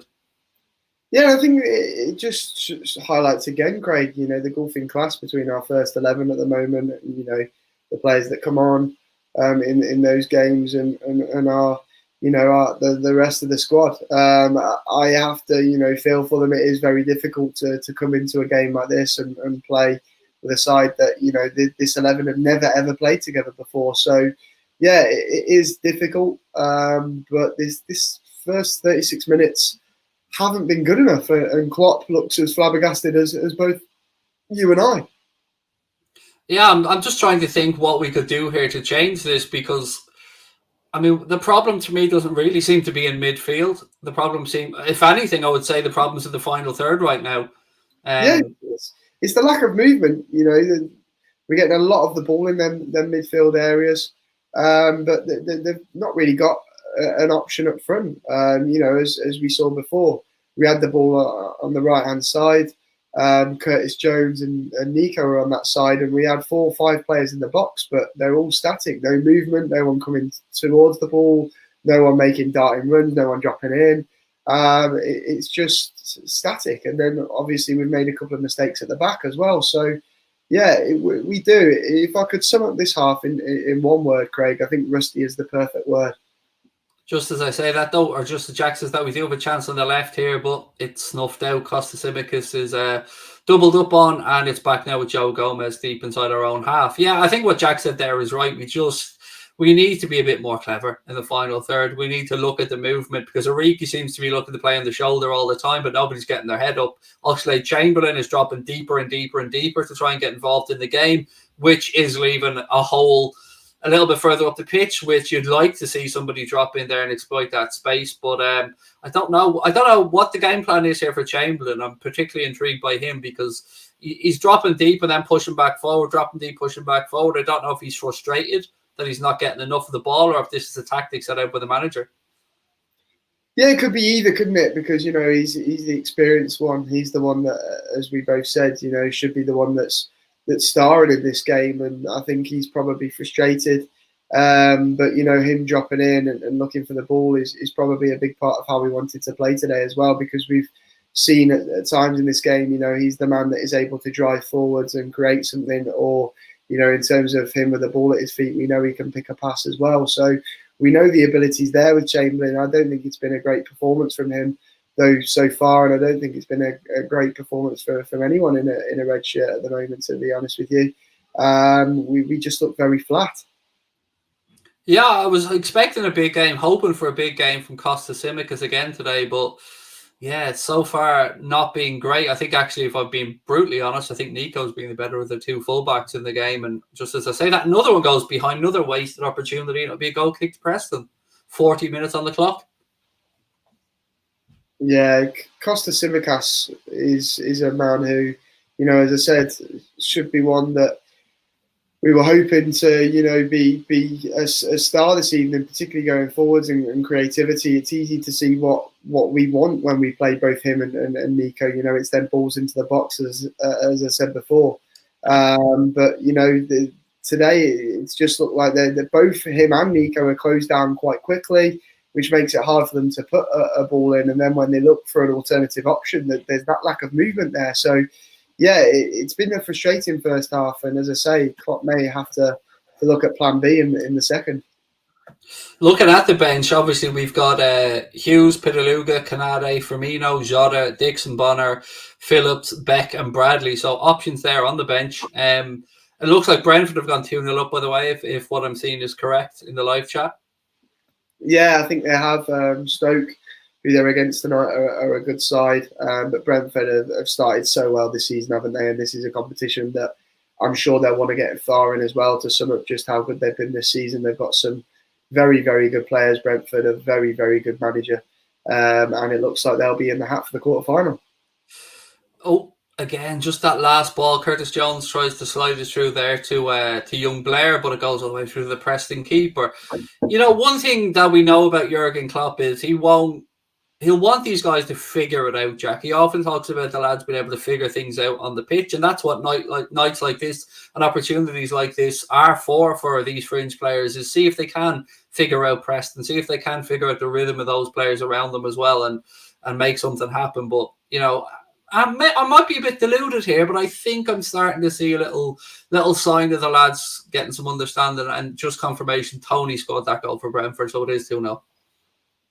Yeah, you know, for me, the start to this game, the only thing that would have made it worse is Preston scoring. We've not threatened Rudd, as you say, but they're starting to look like things are coming together a bit more now. But to be honest, Craig, with the quality that we have on the pitch, we've made several changes, of course, but there's still quality players there in the Liverpool shirt, and it will only take, you know, one moment of brilliance and one bit of top play that we know we're capable of, for us to take the lead here. And the sooner that this rustiness goes and the players start to click and recognise playing with each other, the better, really. It really does look like Oxlade-Chamberlain's playing the quarterback style role here. He's again dropping deeper and deeper, trying to get involved in the game and trying to make things tick. Not too much effect so far, I should say, but hopefully we can unpick this lock. Here he is again. He's, to be fair to Oxlade-Chamberlain, he's trying. He's getting into the unlucky. That was almost precision there. It was a beautiful ball played through. Chamberlain gave the ball, went on a little run. Who did he give it to? Let me just see here. It was Tyler Morton, who plays a lovely ball into the path then of Alex Oxlade-Chamberlain, who just can't get his first touch right on par. But there's a great ball in from Tyler Morton. Yeah, really good vision from the youngster. Like I said earlier, you know, his ability isn't just dictating the pace of the game and being strong in that midfield. He's also a phenomenal passer of the ball, and that's, you know, a clear sign of that there. It was a lovely ball in between the Preston defence, trying to unleash the Ox, who was playing, you know, in a position high up the pitch. But yeah, didn't quite work out. But again, Craig, that shows, isn't it? It's just finally starting to show that a couple of signs that it is starting to tick now. It is starting to come together, which we were missing for the first 35 minutes or so of the game. Yeah, and again, just absolutely wonderful vision from young Tyler Morton. Really just showing that he belongs at this level. Like he looks like a fine player. He really does. Yeah, he really does. And as I say, I think we'll see him in these sort of games this season. I think he'll then earn himself a loan for next season. And then we've got a decision to make. Will it be another loan, or will he come back and have more of a role in this first team? Because, you know, if players like Marko Grujic find it hard to, you know, get anywhere near our first team, you often do worry for our youngsters in similar positions to that. But, you know, I think particularly in that midfield area, we've seen good signs in the last couple of years. Obviously, Curtis Jones coming through, Harvey Elliott being changed from a winger to a midfielder as well. And you know, the first few games of the season before, obviously, that horrific injury, he really impressed and was getting top starts, you know, under Klopp. So, yeah, I think it shows these youngsters signs that they can make it into this Liverpool first team, and Klopp will give them opportunities to do it. The whistle has gone, by the way, folks. It is half-time at Deepdale. Preston North End 0, Liverpool 0 in this last 16, or fourth round, whatever you want to call it, of the League Cup. And, you know, Jurgen Klopp will be telling the lads, of course, what they did right and what they did wrong. And look, it was an experiment. It's been a bit of a risk to play Blair, and I don't think it's worked so far, Jack. And for me, he does look like himself, and dare I say it, Tsimikas look like the two weak links out there on the pitch for me. Maybe throw in Joe Gomez as well. I think the thing for Blair is I think he's just a tiny bit out of his depth so far. Which, you know, you've got to give huge allowances for the young man as well. Yeah, definitely. I think for Harvey Blair, I think if it weren't for the injuries to Gordon and Mazielowski, he wouldn't be starting today. Give him time though; he has got ability. I think part of it is the service. He hasn't got on the ball as much as he would like. We've seen one or two good moments from Harvey Blair, but it's been a frustrating half for him and many others wearing a Liverpool shirt. It really has. But yeah, not an entertaining first half in the slightest. In terms of our chances, hardly any. We didn't work for it at all. Preston had the better chances.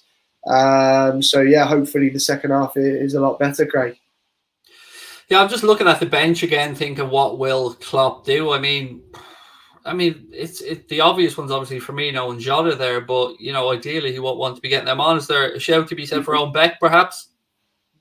An interesting one. I think one of Jota and Firmino will come on if this score stays at 0-0. But yeah, it's I can't see them both coming on unless we go a goal down. Maybe Beck, interesting one. Obviously, we've got him and Bradley on the bench, both fullbacks. I don't know if our viewers know this as well, but Owen Beck, is related to the great Ian Rush, of course, a nephew of Ian Rush. So there we go. But yeah, there's. Let me have a look. It's interesting. I never understand why in these competitions we put two goalkeepers on the bench. I don't really get that. Who else is on the bench, Craig? There's Hughes, Pinaluga, Canade, Firmino, Jota, Dixon Bonner, Phillips, Beck, and Bradley. So I think again, we'll see Dixon Bonner first. That's who I think we'll see. And he's a player with lots of ability. He's a player that will impress many as well. I think we'll see him come on. Obviously, it won't be his debut for Liverpool. He's played for us, I think against Villa and Blackpool in the cups previously, last season. So yeah, I think he's one that will come into this game and try and affect the game. I think, as I said, Jota will probably come on too, maybe Firmino as well, but I doubt Klopp would risk both of them in this game. I wanted to actually talk to you for a second about Connor Bradley, because obviously I know Connor Bradley as a right back, but there's been a little bit of talk from what I've been reading that he could make the move into midfield. Jack, thoughts on that? Interesting. Yeah, we know him as a right back. There's always calls for these kind of players to go into midfield, isn't there? We've seen with Trent, for years, people still talk about moving into midfield, and he's the best right back in the world. Connor Bradley, though, potentially. We mentioned Nico Williams before and how difficult it is to play understudy to the best right back in world football. Now, Connor Bradley at the moment is, his ability. We all know his ability. We've seen it in pre-season. But at the minute he's not getting the chances that we'd like because Trent's fucking unreal, and then we've got Nico there as well. So yeah, potentially a move into midfield. That could come up. Obviously, we know Trent started in midfield and was moved to right back. Will we see Bradley do the opposite? Who knows? And just a reminder to everyone, I see a few people asking, it would go straight to penalties at the end of normal time. There's no extra time. So it would be a penalty shootout, but we're hoping, of course, we don't see it go that far because, penalty shootouts are always a risk. And look, for that, it is half-time, ladies and gents. You will see the clock back up for the second half when we're underway, but it'll be interesting to see how long Kloppo leaves it. Again, 5 substitutes allowed for both teams in this, with 3 substitute. I don't know what we want. 3 sets of substitutions. You're allowed to make 5 in total. So, be interesting to see if Klopp does look to the bench. Oh, sorry, I didn't mean to put that on. No, I was reading it out there because it kind of leads into what I spoke about earlier on. I've been seeing a lot of stuff about maybe Joe Gomez being a little bit unhappy about the lack of opportunity at Liverpool and maybe falling a bit further down the pecking order. And as you alluded to earlier on, I think it's fair to say he is probably 4th choice centre back at the minute. Yeah, and it's horrible because I think Gomez is a very good young player. He's not that young anymore, but he's still very young. His career so far has been heavily hit by long-term injuries, and it's let him down. We had to strengthen in the centre-back area this year. We've done that. We've brought in Canate, who's top quality, and Gomez will certainly have to put performances in better than this if he wants to go up that pecking order. because he's been so shaky in the first half. He's looked rusty. He's playing like he's unhappy because it's been a poor half from Joe Gomez. Thank you very much, James, and everybody else for the updates as well, by the way. So it's half-time. It's City 0, West Ham 0, Burnley 0, Spurs 0. Brentford are up against Stoke. Yeah, Brentford are 2-0 up against Stoke, and apparently it's 2-1 to Leicester against Brighton. So yeah, just to clear, it's not actually 0-0 there in that Brentford game. It's 2-0 to Brentford. Ivan Toney with the second one. So I won't lie to you, Jack. I'd fucking love to see West Ham turn over Man City. Yeah, obviously they beat Manchester United in the last round, and they're not making it easy for West Ham, are they? Giving them City in this one as well. I think City always go strong in the cups, but it's good to see the rise of Cole Palmer for them. He's a very good young talent, and for all City's riches, they've certainly improved their academy as well as their first team. They've got some very, very good youngsters. Liam Delap is one to watch as well. There's a Dozy. They've got several Manchester City. They really, really do. But yeah, for me, it would be lovely to see West Ham turn them over and go into the next round. And obviously, if we put ourselves in that pot, it would make it easy for us. And like I say, this is a competition where nobody really cares about it until you get to the semi-final and see what the situation is there. Maybe go for it then. But Pep Guardiola and City love this competition, don't they? I know Pep says it's good to get silverware early on in the season. It pushes the team on. They're the only side that's ever won it, whilst it's been called the Carabao Cup, which is something that I know City fans want to keep up. So yeah, it'd be lovely to disrupt that, and hopefully West Ham can knock them out this evening. Just to add to that list of Manchester City players you were speaking about there, obviously from an Irish perspective, Gavin Banzunu, who's on loan at Portsmouth this season, but is a Manchester City player, looks like a world-class young goalkeeper as well. I mean, Caoimhín Kelleher's been so unlucky, obviously being unavailable tonight because of illness. He was out as well, which gave Banzunu his opportunity for Ireland. And I think Gavin Banzunu has nailed down that Irish shirt as his own at this moment in time. He looks another great prospect, unfortunately. Yeah, they have them in abundance, City. They're like Chelsea now, in terms of their academy. I've been at quite a lot because obviously I went to uni at the Etihad, and they have some real good young talent. I've watched them several times against our youngsters. So many impressive players. Liam Delap is one for me that's going to go right to the top. He's got everything, and to think he's related to Rory Delap is quite ridiculous, really. But yeah, I think for me, you're quite right about Kelleher. It seems like he gets injured or he's ill quite a lot, doesn't it? At the minute, which may be something to keep an eye on with him. But yeah, there's a few youngsters missing tonight as well. I've seen loads of people in the comments asking where Balagizi, Musialowski, players like that are. And quite simply, they're not fully fit. They've got knocks, so they're unavailable. And just remember, when you're young like these lads are, you don't want to risk them when they're not feeling quite right. So yeah, obviously in a game like this, they'd both obviously really be wanting to play in a game like this, but there's no point risking them when they're still both very young because they've got their whole careers ahead of them and plenty more chances to come. Master Player said, Craig, are the Doku rumours just dead then? No, I think they're very much from what I know of. And again, something might have changed that I've missed on, but I'm still really confident, Jack, that Jeremy Doku is the one that we're going to get in the summer. I mean, the more I read about it, the more I think it just makes sense.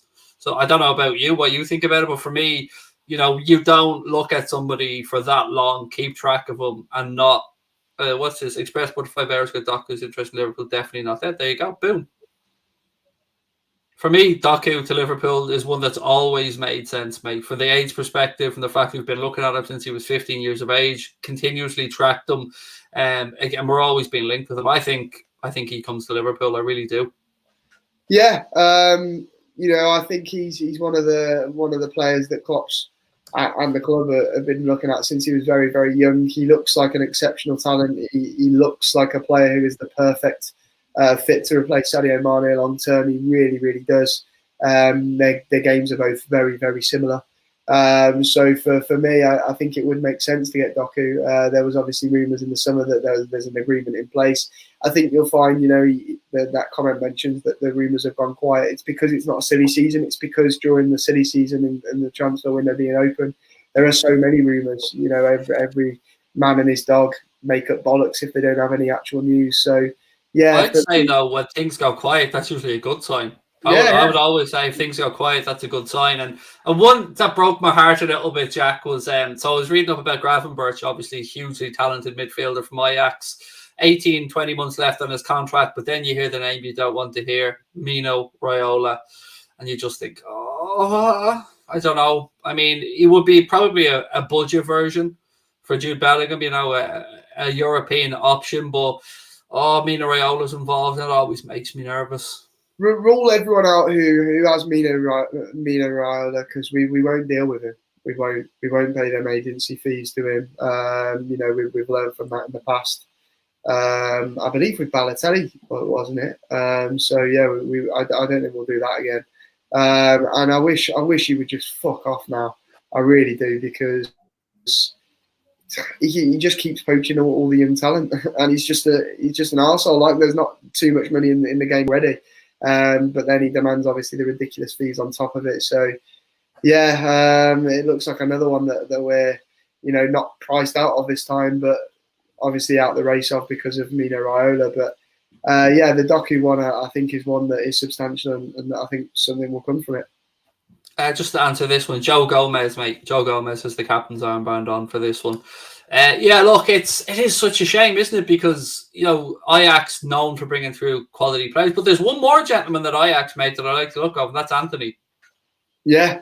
In terms of what he gives, he's not really, I think his end product is missing on quite a lot of occasions, but he's fast, he's tricky, he's skillful. He's a decent player, and Ajax have talent in abundance at the moment. They look really good again. Obviously they're hammered Dortmund in the last game in the Champions League, and I really like their manager Erik ten Hag. He's a highly sought after manager across Europe. He'll be tipped for the Barcelona job. Newcastle want him. He's tipped for the United job as well. Very, very good coach, and they've got some good players. Ajax. You use an iPhone, Jack, don't you? Yes, yeah. Remind me to send you the link to an app. Connor put me onto this really cool app that I now use my iPhone for my camera on streams. It works through OBS, works through StreamYard, and basically just I plug in my phone in. You can use it through Wi-Fi. Nat Phillips is coming on, by the way. I plug my phone in to use it, but I now use the front-facing camera on my phone for all the streams, which is why it's much clearer than the webcam. So remind me to send you the link to the app, because it's really handy. Lovely, thank you. Yeah, that would be good. Nat Phillips coming on, it's interesting. I wonder if there's an injury or if this is a plan. You're ahead of me. Is it for Joel Matip? Is that because obviously Matip... They've gone to an ad. I've just seen Phillips on the sideline. They're talking with Klopp, and then they went to an ad. So I have no idea who it's for. It looks to me like he's wearing the armband. I don't know if that's something underneath, but the image I saw then, it looked like he had the armband on. So maybe he's going to give it to... Maybe you expect to give it to Matip if it was the change for Gomez. Yeah. I don't know if that's just an undershirt or what that I've seen, but he definitely had something on his arm that wasn't, the colours of the Liverpool shirt. So, interesting. It's a tattoo. Oh, is it? It looks like a tattoo, yeah. There we go. But yeah, Gomez hasn't had the greatest of first halves, but didn't strike me as something that needed him being dragged off the pitch if it was anything other than an injury.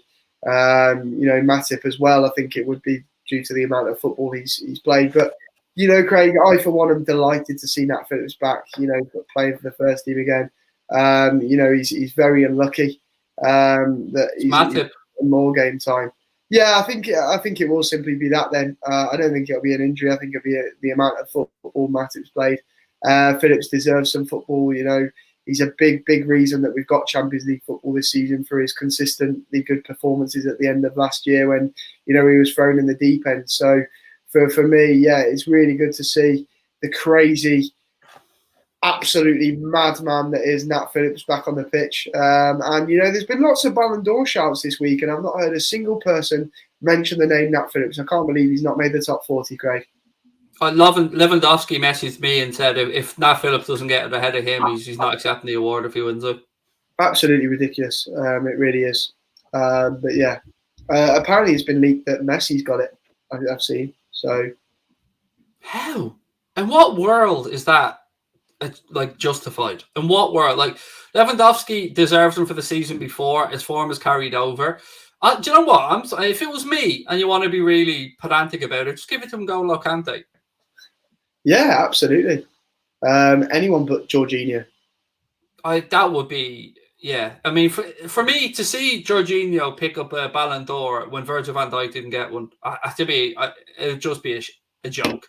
Yeah, ridiculous. Absolutely ridiculous. But we move. The whole system is fucked, let's be honest.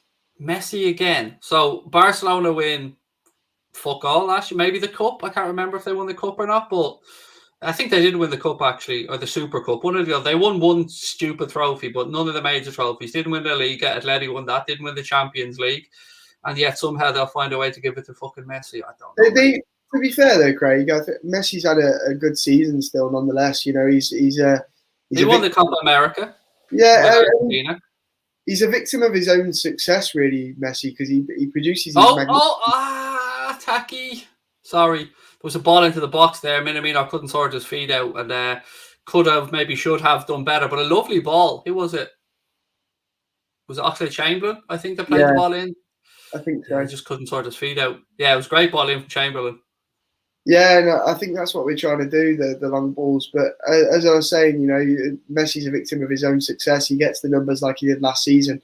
But, you know, in terms of what we expect from Messi, that those kind of numbers are what you expect from him. And, you know, they undermine themselves, you know, these people that decide who's going to win the Ballon d'Or, because season by season we get told, you know, it's down to the Champions League. The Champions League is clearly a big part of it.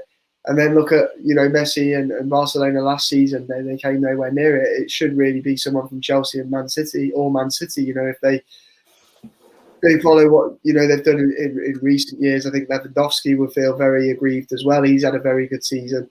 So, yeah. Well, he was robbed. The fact they cancelled the Ballon d'Or after the pandemic outbreak, absolutely robbed. For me, look, nobody should bother trying this year. It's Mo Salah's next year. It's happening. It's coming. That's Jack Squid because we ain't winning 6-0. I love that, Alan. I love that. That's brilliant. I love that.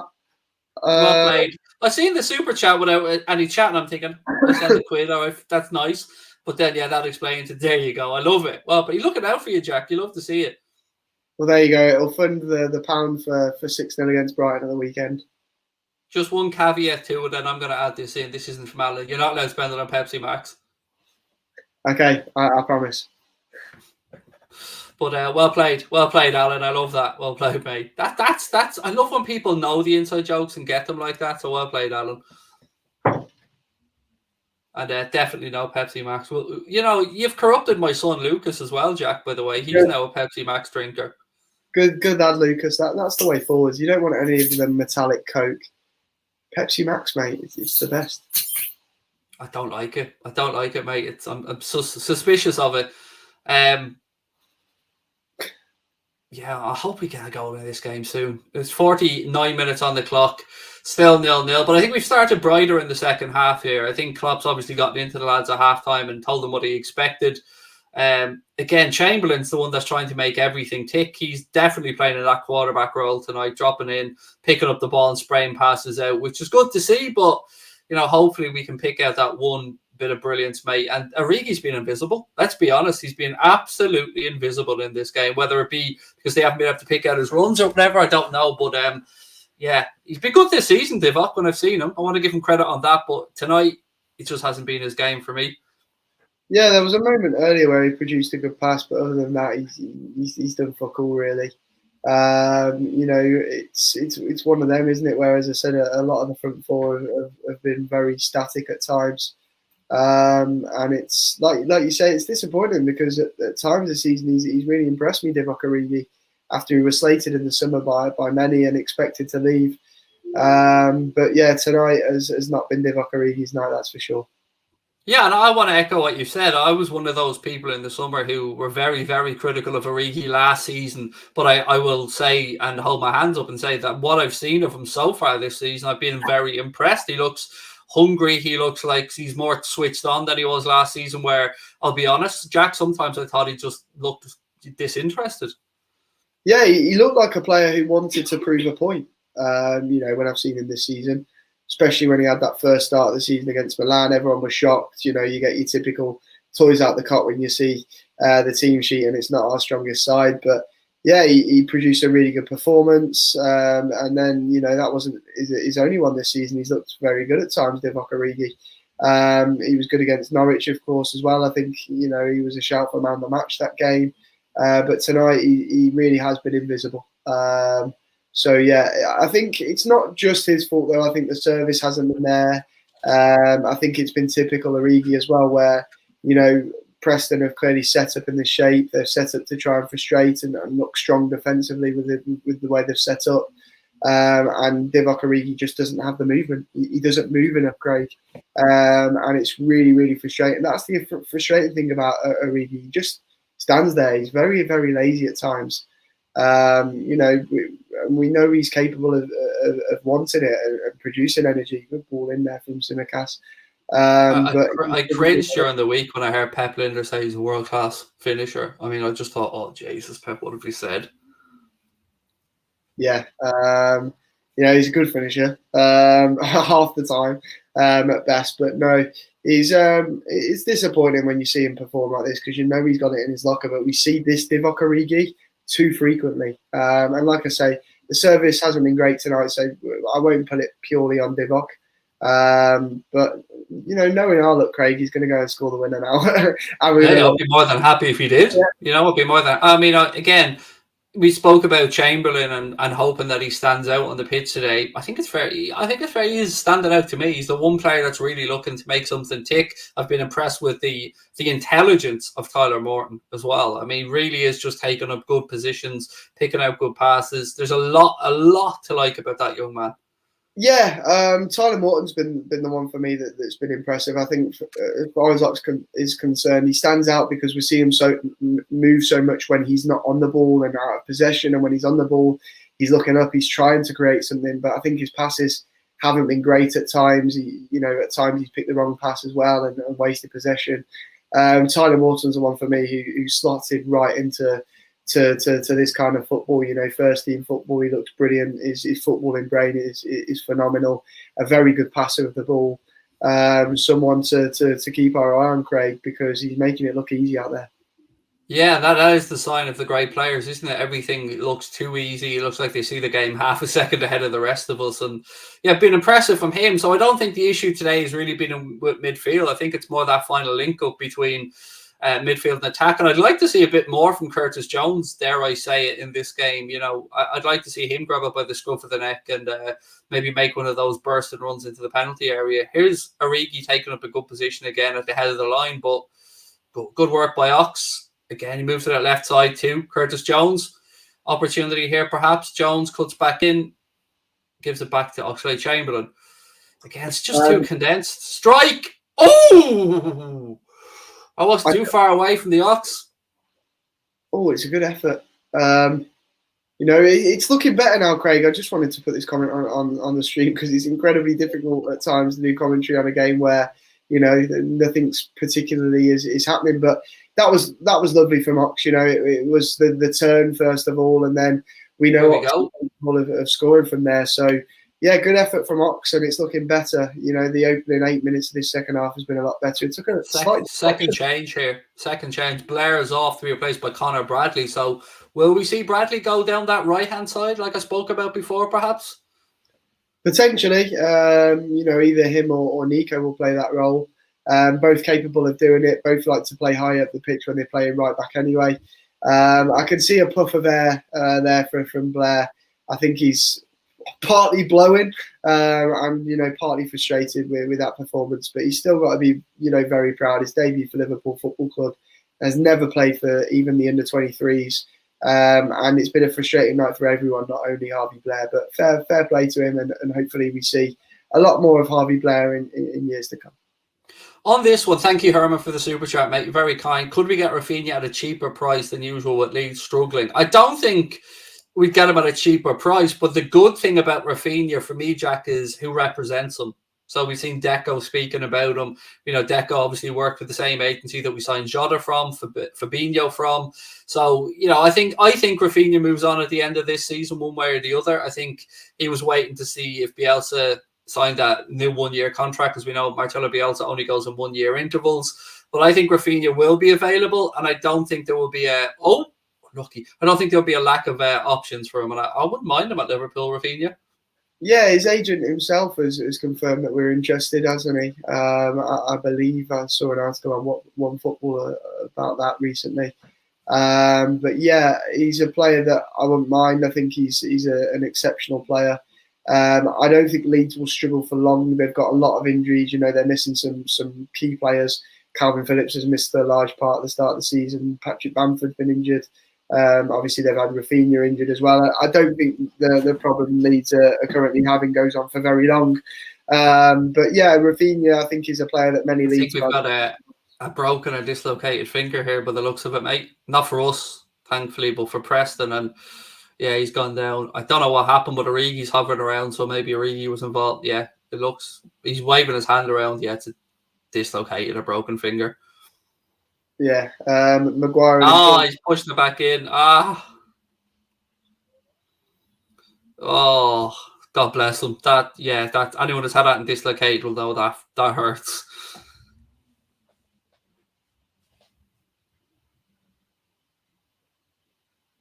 If anyone's squeamish, don't. Oh, fair play. Looks like he's going to carry on. Proper battler. Fair play, Maguire. Absolute nut job. Oh, I remember playing tennis before, Jack, with a guy who popped his shoulder back in and finished the game with me, and we were playing doubles. It was a really important game. He popped it back in. We only had one game to finish out, and he finished the game. What a hero! Like, no, I'd been crying like a little bitch, running straight down. No way, I'd have been back on. Us Irish are built differently, said Connor. There you go. I don't know what's more shocking there. You know, someone playing on with a dislocated shoulder, or the thought of you playing tennis, Craig. I was nationally ranked in tennis, mate. I was in doubles. I played tennis right the way through again until I was 18, and enjoyed every minute of it. Well, probably the best social sport I've ever played. Piss ups in a tennis club there was a lot of hot ladies around as well. I will point out, which always helps in these situations. But it's a great sport. I urge anybody to get involved in it. It's a very good social sport as well. But anyway, the game. Have you ever played it? Yeah, I played a bit of tennis. I used to play with my grandparents, actually. Bit of school, bits and bobs here and there. But, it's not something that I've ever played, in terms of matches or anything. Just a bit of fun. But yeah, it's a decent sport. I love watching it, like Wimbledon and that. It's good to watch. One thing that's very, very prominent in Spain, actually, and you don't see too much of it in the UK around that, I think, is paddle tennis, which is another really fun sport to go and play. But anyway, we're talking about fucking tennis, Jack. That's how dull this has been so far. It's not fun to see that knobhead in the middle again as well, David Coote. Yeah, I just can't look at him now without seeing the pictures from Thailand or wherever it was of him and the boys on the lads' holiday. Google that for yourselves if you want to see the image. But I don't like him. Nah, he doesn't like us either. Let's be frank. Go on, Chamberlain. Again, Craig, Tyler Morton there in the midfield. Making stuff happen, picking out a lovely pass to Costa Simicas. Or Costa Simic World Class, as I call him. And then he's wasted possession there. But yeah, we've been better, I think, Craig, in this second half. There's still frustrating moments like that pass from Oxlade-Chamberlain there that's gone straight out for a goal kick. Put too much weight on the pass. But I'd say it's been better, would you? A little bit, but let me ask you this. Do you think I'm looking at Kloppo's face on the sideline there. He doesn't look too impressed at what he's seeing. And the only thing that worries me about this is, will this, and it might not, but that's why I'm asking your opinion. Do you think this might halt their momentum a little bit, no matter what happens here? Or do you think that's a case of the lads aren't in the team and this is basically a made-up squad? Yeah, I don't think it will halt any kind of momentum. I think, in terms of stats wise, if we do lose this game, it's simply a stat. It's a completely different side. I think that's been part of the problem. You see in these sort of games, the reason why competition, sorry, the reason why Manchester City do well is because they freshen it up. They bring in, young talent and second string players, but Pep Guardiola also names. He rarely makes 11 changes, Pep Guardiola, in these competitions. So I think that's because he tries to make sure that City don't look rusty and stuff like that, like we have today. We've looked considerably rusty, but when you look at things at face value, it looks like a poor performance. But then if you think about it, these players, as I say, have never played together before, the 11 of them. So yeah, it's something that we can't read too much into.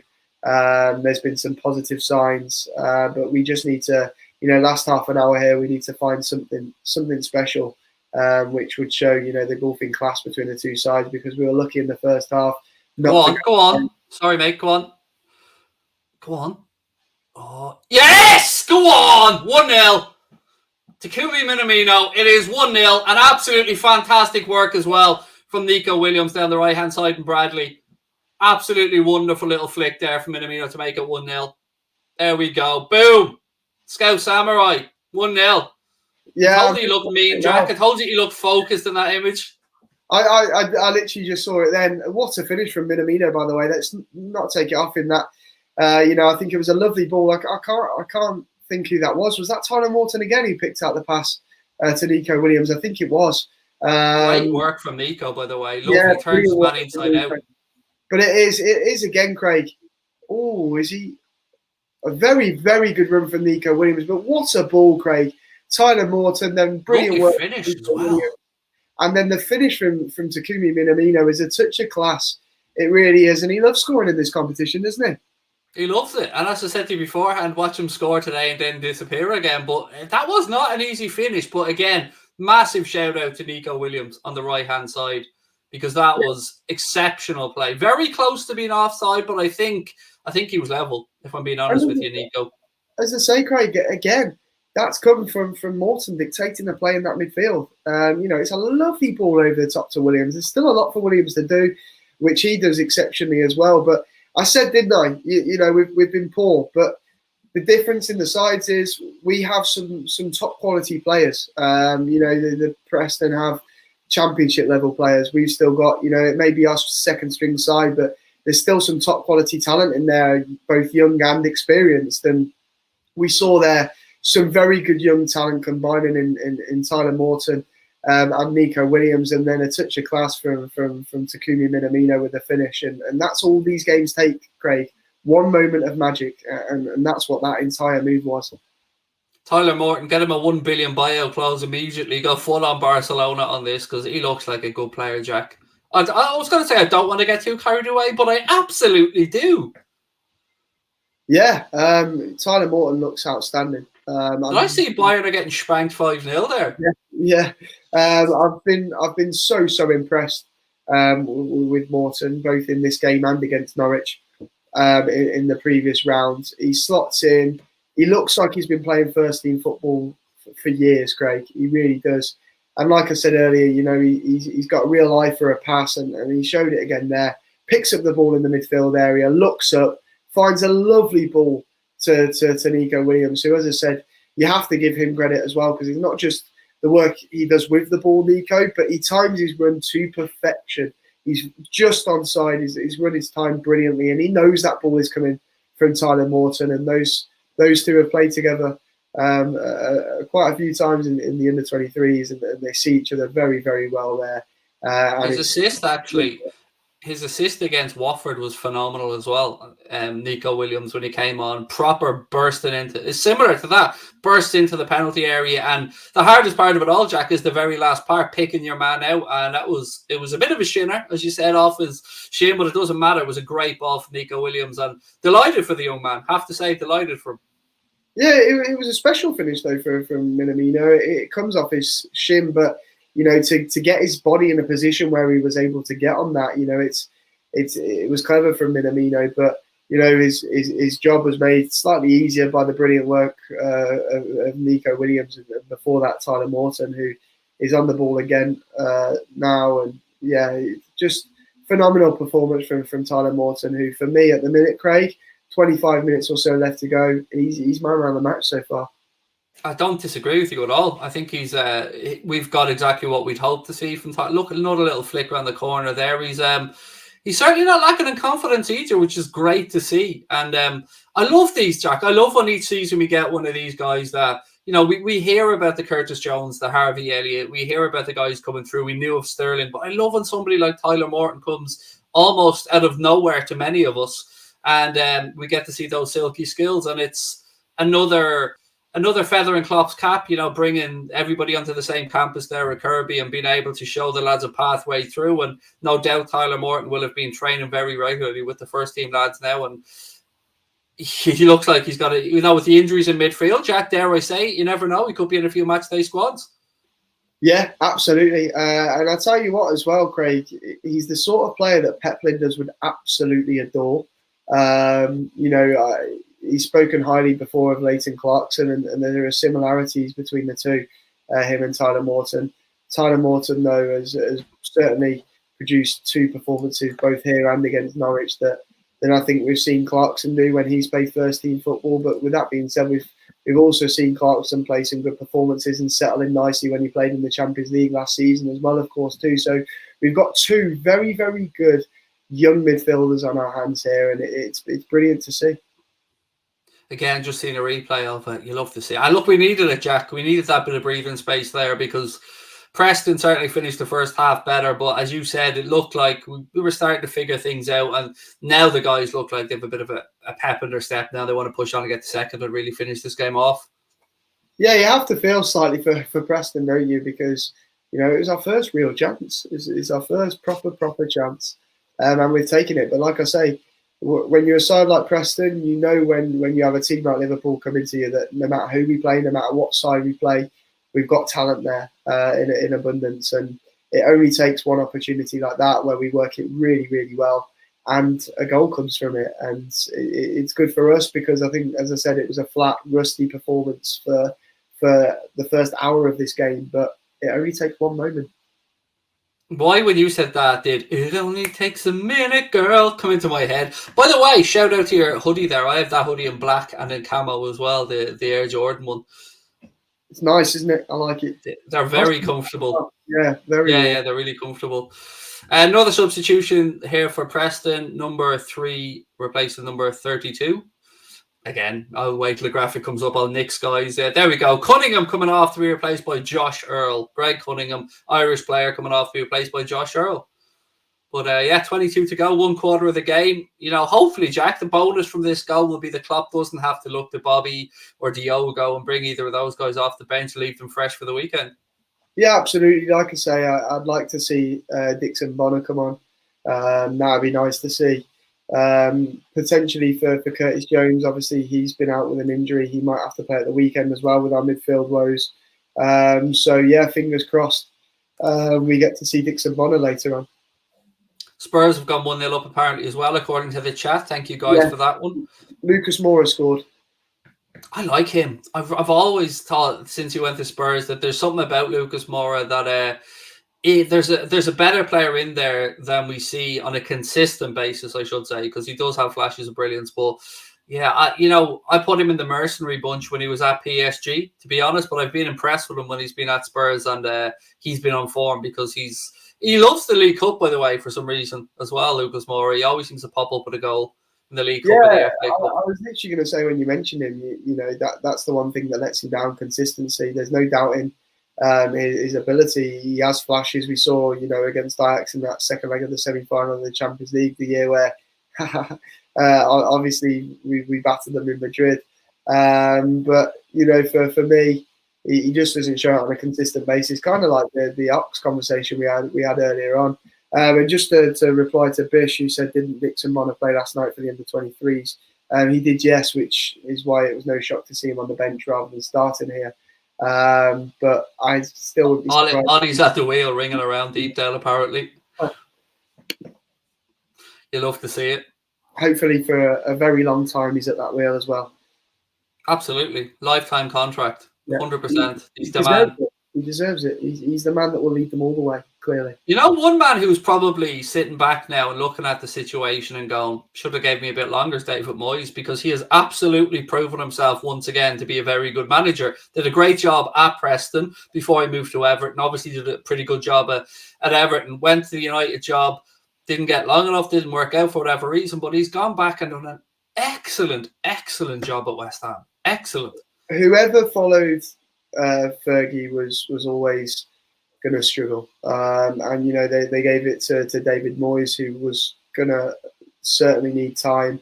Moyes at the time looked out of his depth, let's be honest, just like Ollie is. But, you know, you get longer for being a club legend, clearly.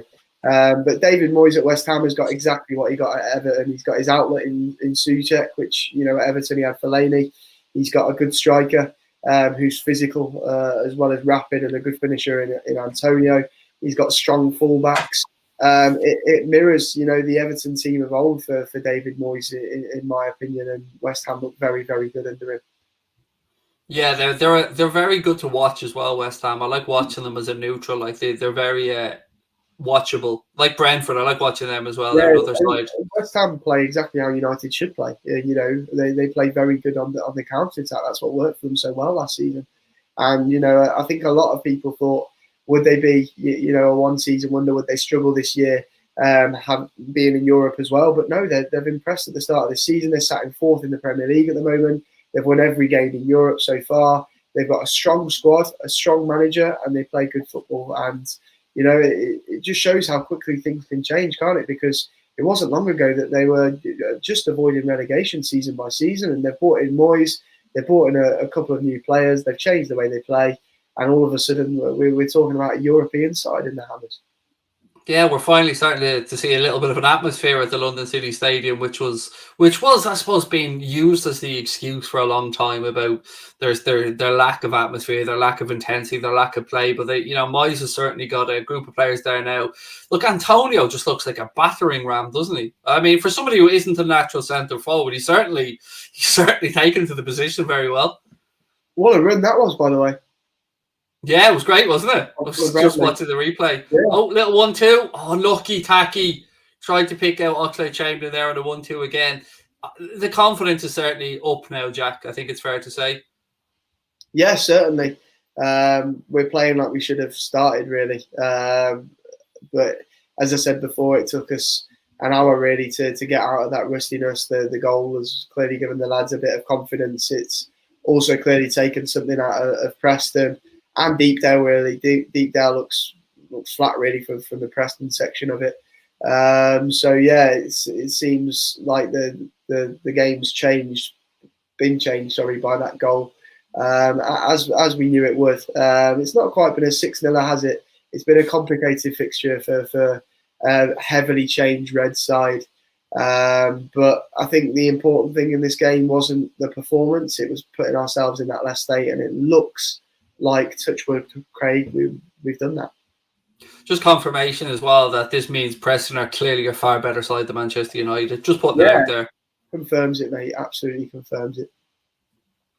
Yeah, I was looking at the championship table the other day, actually, and it seems like the status quo again. It seems like we're going to have the old reliable yo-yo clubs coming back up again this season. And I love when we get clubs like Brentford that come up, clubs that kind of come out of nowhere, like Swansea. I loved when they were in the Premier League, but I've got no time for the yo-yo clubs. No, and that's the thing as well, though, with the Championship. It's so quickly changing. I think I saw Preston, who are sat in 19th, they're only 9 points or 6 points off the playoffs. It's a crazy league. You know, you don't know who's going to be up there at the end of the season, but you expect the same teams, don't you now? You know, the likes of Fulham, West Brom, Bournemouth, who are looking very good at the Scott Parker. They've got Dominic Solanke in amongst the goals as well. They look so strong at the minute. I'm tipping them to win the Championship. But yeah, is there one of their players that's out that has cancer? Isn't it one of the Bournemouth players? David Brooks, yeah. Yeah, so obviously we wish him a speedy recovery as well, because geez, you wouldn't expect that at that age, would you? So yeah, and yeah, look, you've got him playing a good brand of football as well. At Bournemouth. Scott Parker had Fulham playing good football. To be fair, I I just don't think know why they sacked him. they didn't give him the players, mate. They didn't give him the money, whereas he knew he was going to be backed better at Bournemouth. And for him, then he wanted to go, and it was just about compromising with Fulham in terms of a payoff. I think that was more of it. I don't think Fulham were desperate to get rid of Parker. I think it was more Parker wanting to leave Fulham to go to a club that were going to back him more, and where he was going to. There was a lot of Fulham fans that didn't enjoy Parker's brand of football because they felt he was playing nice football rather than trying to win games. Whereas at Bournemouth, they like that, don't they? They like managers that like to play football. And we saw that in Eddie Howe, and when Howe went, they didn't replace him properly. But in Parker, I think it's a good replacement. Good work there by Joe Gomez as well at the back, just sniffing out that Preston attack. Yeah, he's had a better second half than Gomez. As I said, was very rusty in the first half. But when needed in the second half, he's been a lot better, Joe Gomez. I don't know if Klopp gave him a bollocking at the break or what, but if he did, it worked. 14 to go, folks. Still Liverpool lead by a Takumi Minamino goal to 0.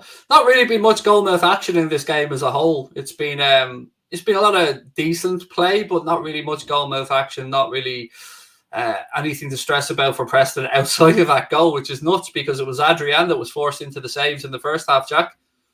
Yeah, and obviously a goal line clearance from Nico Williams as well. We were really put under the cosh in the first half at times. Adrian nearly flapped the ball into his own net and then moments later made a world-class save, typical Adrian. But yeah, we were very, very flat in the first half. As I mentioned, it took us a good hour to get going here at Deepdale. But yeah, the goal came a moment of class from the youngsters, Morton and Nico. And then beautifully finished by the shin of Takumi Minamino in the end, who sort of did he's got the nickname of a Scouse samurai, and it was like a samurai sort of kick to finish it, wasn't it, Craig?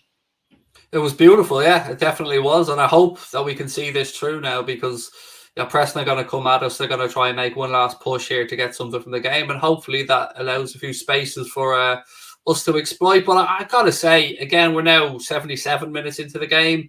Origi's just been anonymous. Yep. It's one of them Origi games where he frustrates the living daylights out of you, isn't it? And you can see him trying moving around, and then he does a little jog, and then he'll walk for a while, and then the ball will be passed around the centre backs, and he jogs towards them. And yeah, it's just, I feel like with Origi, he's either up for it or he's not. And tonight's one of them games where he just doesn't seem up for it. Like I said, you can blame the service in parts as well. We've not, provided him with many opportunities to shine. But yeah, just as a look at it this evening, Divock Origi, it's not been the best of performances from him. Also, Craig, West Ham City still 0-0. That looks like it might be heading to penalties, which, when it's penalties, it's a 50-50 chance. It's like a flip of a coin. So, yeah, fingers crossed West Ham can, be the first side to ever knock City out of the Carabao Cup. Am I right in saying that Chelsea have had a penalty shootout in both the rounds of the League Cup so far? That means they're winning it. That means they're winning it. It always happens along this, that there's a few penalty shootouts along the way, they go and win it. But yeah, triple change here, by the way, for Preston. Whiteman, Johnson and Sinclair on. Ledson, McCann and Maguire off. It's Maguire that probably is a better player than the 80 million quid waste of space at Old Trafford, to be fair. But there you go. Maguire in English football, clearly. But no, as I said, that Ben Whiteman, good midfielder, got to be wary of him. He likes to hit the ball from distance, and with Adrian in goal, I wouldn't be surprised to see him, try an effort. 2-2. Oh yeah, Brighton from 2 goals down then. But yeah, I'm just glad this isn't going well. Hopefully, this doesn't go to penalties because I don't think my bladder can deal with a penalty shootout, to be honest. Hey, you'd be grand, mate. You'd be grand. Just piss into that bottle there. You won't notice the difference in the taste. Yeah, hopefully, mate. Yeah, we haven't jinxed us. Hopefully, we are going to see this one through. Well, again, surprised Klopp hasn't maybe looked to the bench. Here we go. Jones. Go on, Jonesy. Straight into keeper. Yeah, I am. In terms of Dixon Bonner, I thought we'd see him a lot earlier in the game. Maybe as the game goes on, he'll make a couple more defensive substitutions as well, just to, see this game out. But yeah, it's the first game in a while where I've not seen us score 3 goals, Craig, or more, of course. Yeah, absolutely. Thank you, by the way, Bryce. That's really kind of you. Yeah, be strange. It's we've been spoiled, haven't we? Let's be honest about it. We've been spoiled. There you go. I told you, Craig. You know, I know my stuff. Donny There you Legend. go. Donny Legend, Ben Whiteman. But no, yeah, I watched him a few times, and it was obvious that he was going to get a move. I'm fairly sure one of the lads that I used to play football with in Joey's and Sallynoggin was at Doncaster. Forsyth, Paul Forsyth. I'm fairly sure he was at Doncaster at one point a few years ago as well. I'd not heard of the fuckers before I went to well, I had obviously, but yeah, one of my mates from uni supported them, so I went with him to supports them. Sorry, so I went with him to watch them on a few occasions, and Whiteman was a real star man for them. And you know, like I say, he scored some very, very good goals from midfield. So one to watch with Adrian between the sticks, that's for sure. Long throw there from Preston as they look to put bodies into the box, but it was aimed straight towards Adrian, who came out and claimed it well. Hopefully we see this one out. 9 minutes to go, folks. 81 minutes gone. The Reds lead by that Takumi Minamino goal to 0. But it looks like Preston are they're not giving up, Jack, in fairness to them. I mean, why would they? They're only 1 down. No, they haven't. They haven't been as strong in the second half as in the first, but I think that's because Klopp sorted out, you know, our defensive fragilities at the break. We've looked a lot stronger at the back in the second half, and I think that's why Preston haven't looked as strong. Whereas in the first half, we made it easy for them at times at the back, didn't we, with individual mistakes. Obviously, the first opportunity for Preston was poor all round. Is that Sinclair? Yeah, Scott Sinclair, the one that was with Helen Flanagan. Don't know if he still is. Wasn't it? He was at Chelsea at one point, wasn't he, or City? Which one was he at? He was at City, then he was at Celtic, and now he's here. Yeah, fair to say that move to City probably wasn't the right one from them. No, definitely not. He makes Doncaster vids. Nice one. Class, mate. Well played. Someone's got to. Fucking hell. There you go. But it's great. I love that. I love that most football clubs now have fan channels. It's brilliant. It's good to see, you know, even for clubs down there struggling in League One, there's stuff like that, you know, can put a smile on faces of fans and can, at the end of the day, it's like a community, isn't it? It's where people can have a conversation and agree or disagree with people. So, yeah. Again, we've got somebody regular in our chat called Cam Vlogs, who does at Plymouth Argyle as well, regularly in our chat, which is great to see. Yeah, I love it. I love that you can get that connection to your clubs now and other fans around the world. Like the other day, I was doing a video with Indie Cop, a girl that does it from India. It's mad, like this football club or any football clubs can connect us right around the world. It's brilliant. Yeah, and it's not just with fan channels. You know, you've obviously got KFC workers acting like journalists on Twitter as well. So yeah, it's mad. But no, for me, yeah, it's good to see that, you know, fan channels are growing, and I'll have to ask my mate if he's seen any of them Dolly vids and if he's you know, subscribed. But yeah, it's good to see. I've seen a lot of stuff from like. Oh, sorry, mate. Go on. Origi, goal 2-0. Divock Origi. Game over. And there we go. We said, didn't we, about Divock Origi? He only needs one opportunity. He's ghosted through this game, and then he pops up and scores a goal that confirms really that we'll be in pot 8. Mad from Costa Simicas there, about 30 yards out. Well, what a weird finish, by the way, from Origi. But you know, Simicas with that crossing hits the bar, comes back out, and then it's kind of like a casual scorpion kick from Divock Origi. That finish, you know, he just throws a foot at it behind him, and it goes into the back of the net. An unorthodox finish from Divock Origi, but it's one that, you know, confirms that we'll be in that pot for the last 8 of this competition. And once again, you know, can you call that an assist for Nico? I was just trying to weigh that up in my head as well. Is it just me who goes, as soon as Origi scored, straight away, Wigfield in my head. Da-da-da-dum, dee-dee-dee-da-dee-da-da-da, Divock Origi. There we go. 2-0, that'll do it. Jack, there's no coming back from this one. That's filthy from Origi. It's a message from my mate that just came through on my phone there. Yeah, there's what an interesting finish, but it's a clever one. It's lobbed Rudd, who has no idea that that's coming. And like I say, he's ghosted his way through this game, and then he comes up with something like that. Welcome to the life of Divock Origi. Filthy. You love it though. Someone saying offside. It wasn't offside. He was onside. He was being played on clearly. It was, and the linesman couldn't have been in a better position either. Absolute stunning finish from Divock Origi. So casual, so cool, so calm. And I suppose you can do something like that when you've done nothing else for 83 minutes. Here's a comment here. There we go. Linders was right. World class finisher. World class finisher. World class, right. Been two strange finishes tonight, but two nice finishes nonetheless. It's Wednesday night, and I like the way you move, Divock Origi. It's the Minamino and Origi Cup, this, isn't it? Yeah, they love it. Both of them love it. And, I hope now that West Ham can find their way through against City. Oh, I'd love that. First thing I'm doing when this game finishes is flicking on Sky Sports News and trying to see if I can catch that penalty shootout. Fingers crossed, West Ham can get through that. And I'm sure City fans are shitting themselves. They were holding on to the only winners of the Carabao Cup, name, but maybe that finishes tonight. Yeah, the jammy bastards will find their way through. We will have a post-match show with myself, Chris Donage, and Paddy Murphy, by the way, coming up after the game, folks. So don't go anywhere. It'll be more Tyler Morton propaganda. Let's be honest, because he's been absolutely phenomenal today. It's been great having Jack back today. I've missed these chats, Jack. It's been great having somebody who actually knows what the fuck is going on here with the underage players, because I've been blagging it, mate. Been blagging it, and it's been awful. Yeah, it's been nice. It's been good that the Wi-Fi stayed strong as well. Obviously, I know I cut out earlier, but that wasn't the Wi-Fi. That was my stupid Mac, which I wouldn't advise anyone to buy.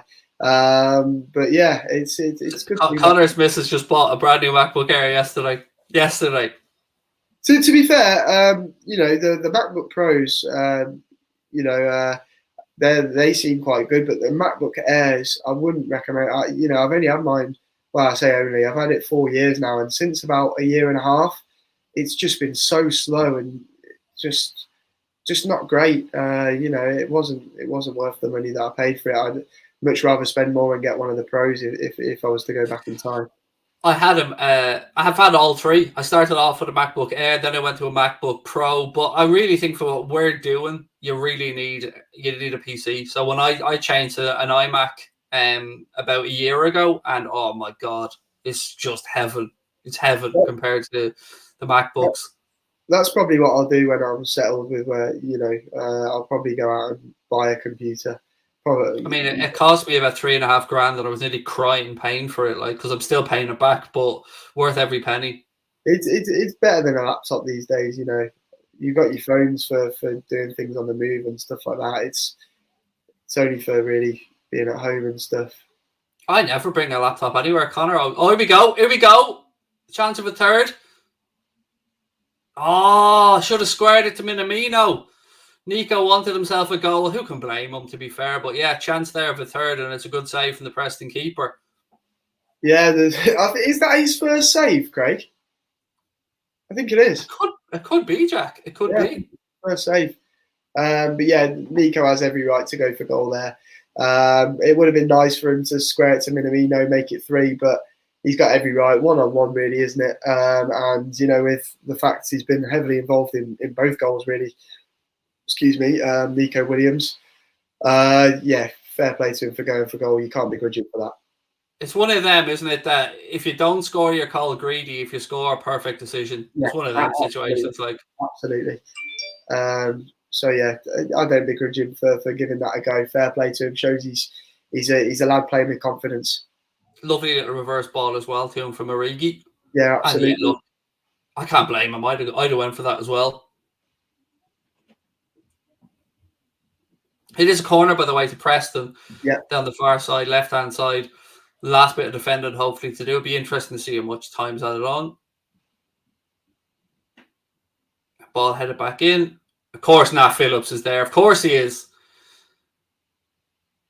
I think Nat Phillips is angry because he only got one header in there, Jack. He probably wanted 3 or 4. Yeah, I think he's angry as well that he's not on the top 40 list for the Ballon d'Or, because that was completely deserved for Nat. So, yeah, I don't blame him. I heard Messi's going to share it with him. That's what I've heard. He's got to split. I tell you what, Nico gets man of the match, by the way. The perfect way. Say again, sorry. Sky have given Nico man of the match. I hate it when Sky do that. You know, obviously Nico's been involved. I think Nico's had a top quality performance, been heavily involved in both goals, obviously, and the fact we got a clean sheet. But I would personally give it to Tyler Morton. You know, I think players like Tyler Morton, I think, you know, when a lot of people watch the game, you don't quite see how important he's been for this performance. But, you know, he's been really special in that midfield. He really, really has. For someone that, you know, this is only his second first team performance.